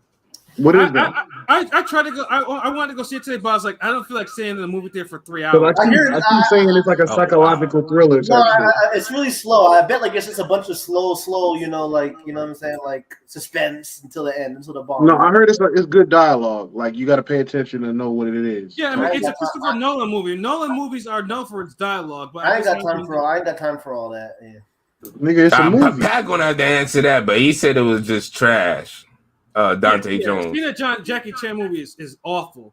Now, if you really want me to do a review on that, I'll do one independently and I'll post it up. Like, I can. I mean, do the minute one. Like, you can knock one out. Like, like I'll use that format. I'll record. I'll try to record one maybe this week, and I'll post it up. But because I think that's one of those movies you're like, damn, both those names are decent. Let's just say because it had a lot of attention. I was wondering why that movie was never released. So when they finally, and I was like, well, at least why we never heard anything about it. But yeah, I'll save it for my. I'll record it and I'll post my review on it. But it's probably the most disappointing martial arts movie since that Triple Threat movie, LB. With Michael J. White, damn, and Scott Adkins and all them niggas, bro. Like that shit was. Oh, that's wow. If it's that bad, yeah, nigga, it was bad. Nah, I'm good then. But we got more fly shit on the way, more animation, all that shit. I spoke to Prolific, salute him. Salute. He was thinking about trying to get like a IG live or something going on Saturday before the or right after the Joshua fight, but now that fight's up in the air. We don't know, but we'll see. But we'll let y'all know. But you want to say salute to y'all because it just his times be different to get on the podcast. It's the 5-hour time difference, man. So and Saturday be a busy day for all of us when it's a fight day. So it's hard to be like, hey, all right, nigga, you wanna talk? Like love us do the podcast. Like a lot of us be doing like a lot of like other shit, life shit, other shit before we actually go watch boxing for the evening and shit like that. So it's kind of hard, but we'll figure it out. We'll make it happen. But y'all take it away. Oh, salute Eric King. I see you late. Warrior was good. Now I hope you've seen it by now, bro. Yeah, absolutely. So Rome, your final thoughts. Yeah, you already know who the fuck it is. Rome top 5 in this bitch. Stay tuned, nigga. It's Ring Game. We got a lot of shit for y'all coming up, nigga. I'm high. I've been smoking all day. It's a wrap. Sunday, nigga. God's day. Well, the niggas, they all smoking. The smoke twins, nigga. Nigga, it's God's day. I was supposed to rest today, but we potting. Y'all lucky. Yes, sir. All right, King P, your final thoughts?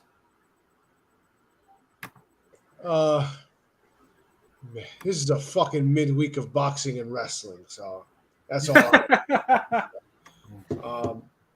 I can't have both my ring shit being fucking mid. One has to be. I don't care. Like, I don't care if it's wrestling or boxing. Can't have mid shit in both. Like, that's a double homicide. So, do better. Do better boxing. Do better wrestling. I don't give a fuck. Right. I don't want another motherfucking weekend like this. So that's my thoughts. Ring Gang forever, forever, ever, forever, ever.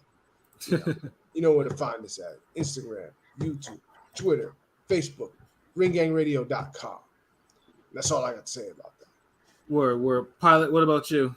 I don't got much. You know where to check us out at ringgangradio.com and every platform imaginable. Thanks for rocking with us, and everybody have a good week and be safe. To answer your question, Deontay Jones, the Cody Brock match was cool. Cody was cool. I liked the women's triple threat match for the title. The rest of that shit, throw it in the trash. The main event dragged on too long. The Logan Paul Ricochet. A lot of those matches have potential, like Seth and Finn. Nah, because all they motherfuckers do is just fucking flippy shit. Like, yeah, and the false finishes. It's always the flippy shit and the false finishes. I did not need to see a whole fucking gymnastics routine from both of them. Like one of them was bad. Yo, can I ask y'all both a question? Go ahead. Both of y'all, like, who's better? Who's naturally better at what they're doing? Logan Paul with wrestling or Jake Paul with boxing? I would say Logan. Logan was a wrestler like when he started because he was a wrestler in high school. He was a collegiate wrestler. So Logan got a fire frog splash, bro. Low-key. But like the motherfucker like Logan and Ricochet, they were both. I felt like I was watching a video game wrestling. Like it wasn't. Oh yeah, that's a good point. It was a lot of. It was Spot Monkey galore. Yeah, they were doing a lot. It's just the disgusting y'all niggas' voices that just got me. But yeah, it could have been better. It could have been better, but yes, I just had to ask that because Logan seemed like he really making a career with that shit. But that's all. Yeah, Logan actually came from there to the fucking the pay-per-view. That's kind of crazy. But Deontay, the main event was mid because it was like a whole fucking thing of tribal combat, but they never fucking explained how the match works and what the fuck is like. I thought it was gonna be like Black Panther where they fucking fight for the throne. Like they just they didn't explain anything. They had they you know what? I'm gonna get frustrated talking about this shit. It was obvious. It was obvious what was gonna happen in the end. Like this is, I get it. We like the storyline, but now they're just kind of like, whatever. Like it is what it is. Now we're not gonna see Roman Reigns for another 6 months because he's gonna go on his little vacation. You should just vacate the belts because who can really beat him? You know, I don't really like. Hey, yo, real talk. Like you motherfuckers need to just do a spin-off collab and start reviewing these wrestling events because y'all won't shut the fuck up about it. Like y'all, like honestly, y'all tapped into something. Like real talk, because we all just shut up, and y'all niggas been going back and forth, killing it. And I'm just like, God damn, like I don't think they realize. Here's one thing I'll just add to that too, because wrestling unfortunately does not have a lot of black spaces, minority spaces like that, because like some of the spaces that you had, like you want to talk about wrestling. There's a whole bunch of incel-like behavior, like motherfuckers is weird, like nerd So it's like to have a place where black. That's actually not true anymore because like I said, I've been to these. I go to these wrestling events just like I go to these fights. There'd be a hell of a lot of black. No, I'm talking about online, nigga. I'm like YouTube. Like there's not like another black wrestling podcast. I'm not talking about in person, my niggas. Like I'm talking about. Like niggas that talk about this in the podcast form. I know. So hold on. So you're saying there's actually a lane for that, for these niggas to do that? Hell yeah. Did y'all heard the man now?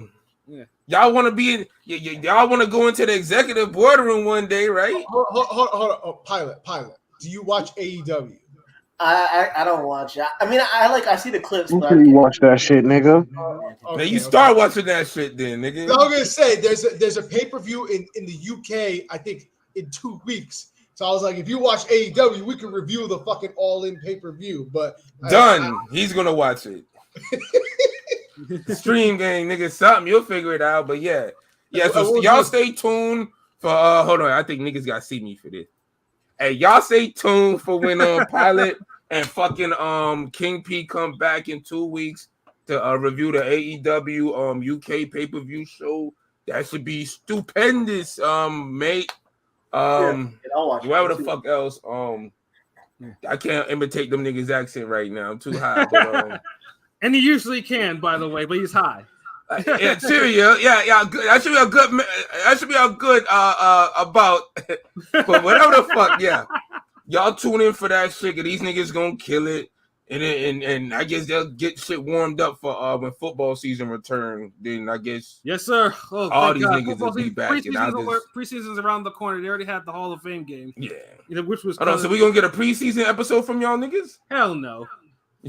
You know, you better be smoking rock, nigga. Hell no.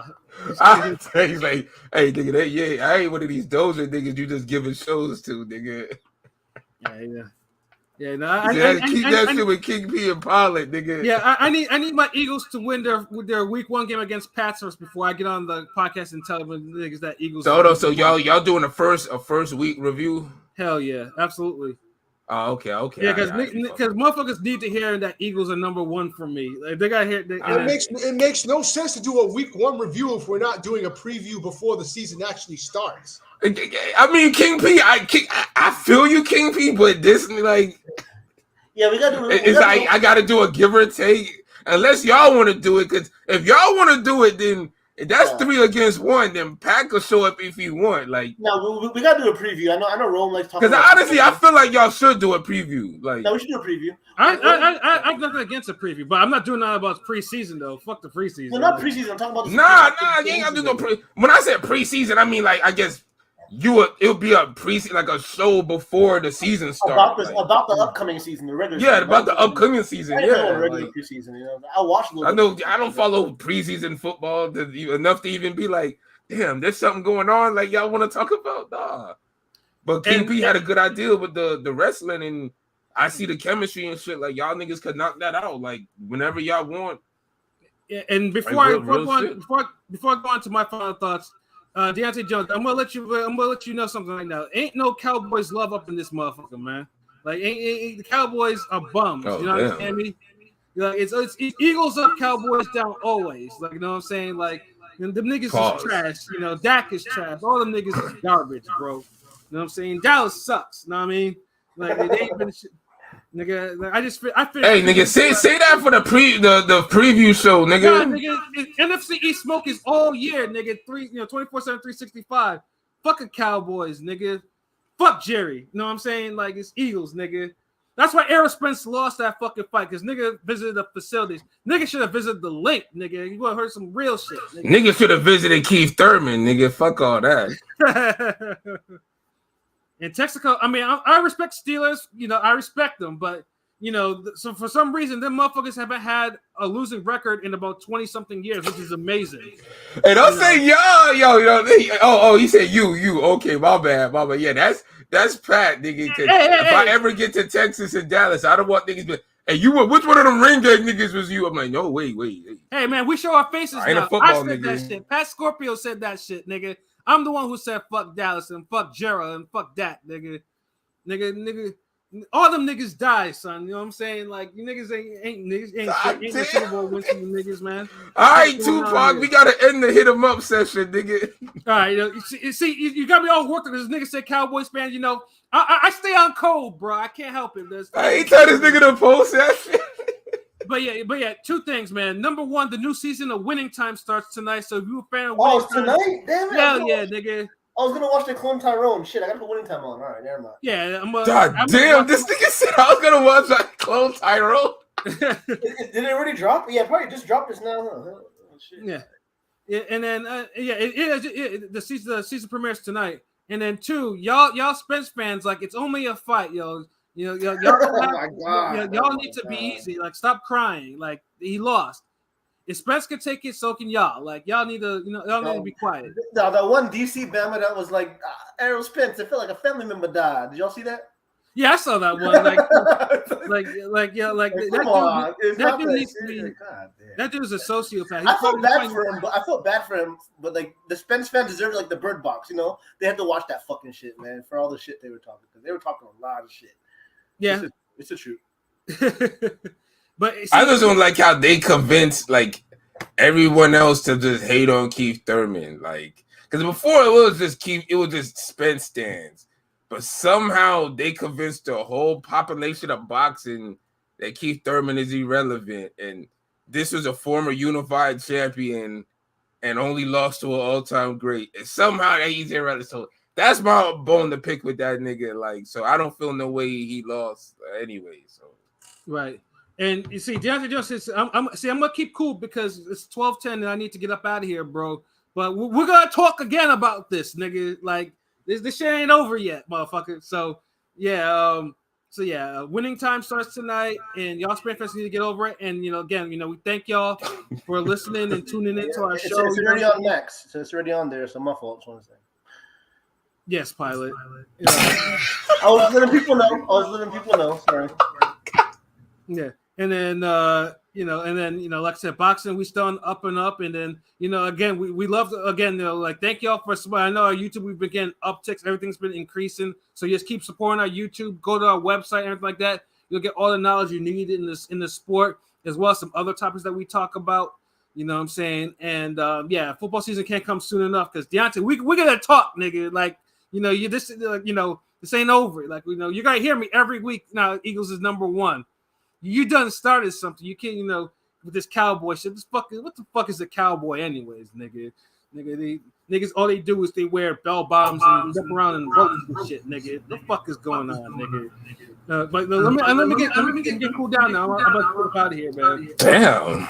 Yeah, like them niggas said, Nostradamus is a fire album. No, yeah. This was a long ass outro. Sorry, y'all. Yeah, I'm sorry though, but this means see, there we go again with this franchise shit. Okay, hold on, let me get out of here before I get upset. So, for myself, Pat Scorpio, the New England representative, for LB Shuttles, the God, the GOAT artist, for King P, Bodega P, for Conscious Pilot, and for Rome Top 5, aka Chicago Win. This has been another wonderful episode of Real Talk. Where as always, if shit's real, we talk about it. All right, peace. Fuck a cowboy, nigga. Fuck him. Salute, Cowboys. Niggas corny anyway.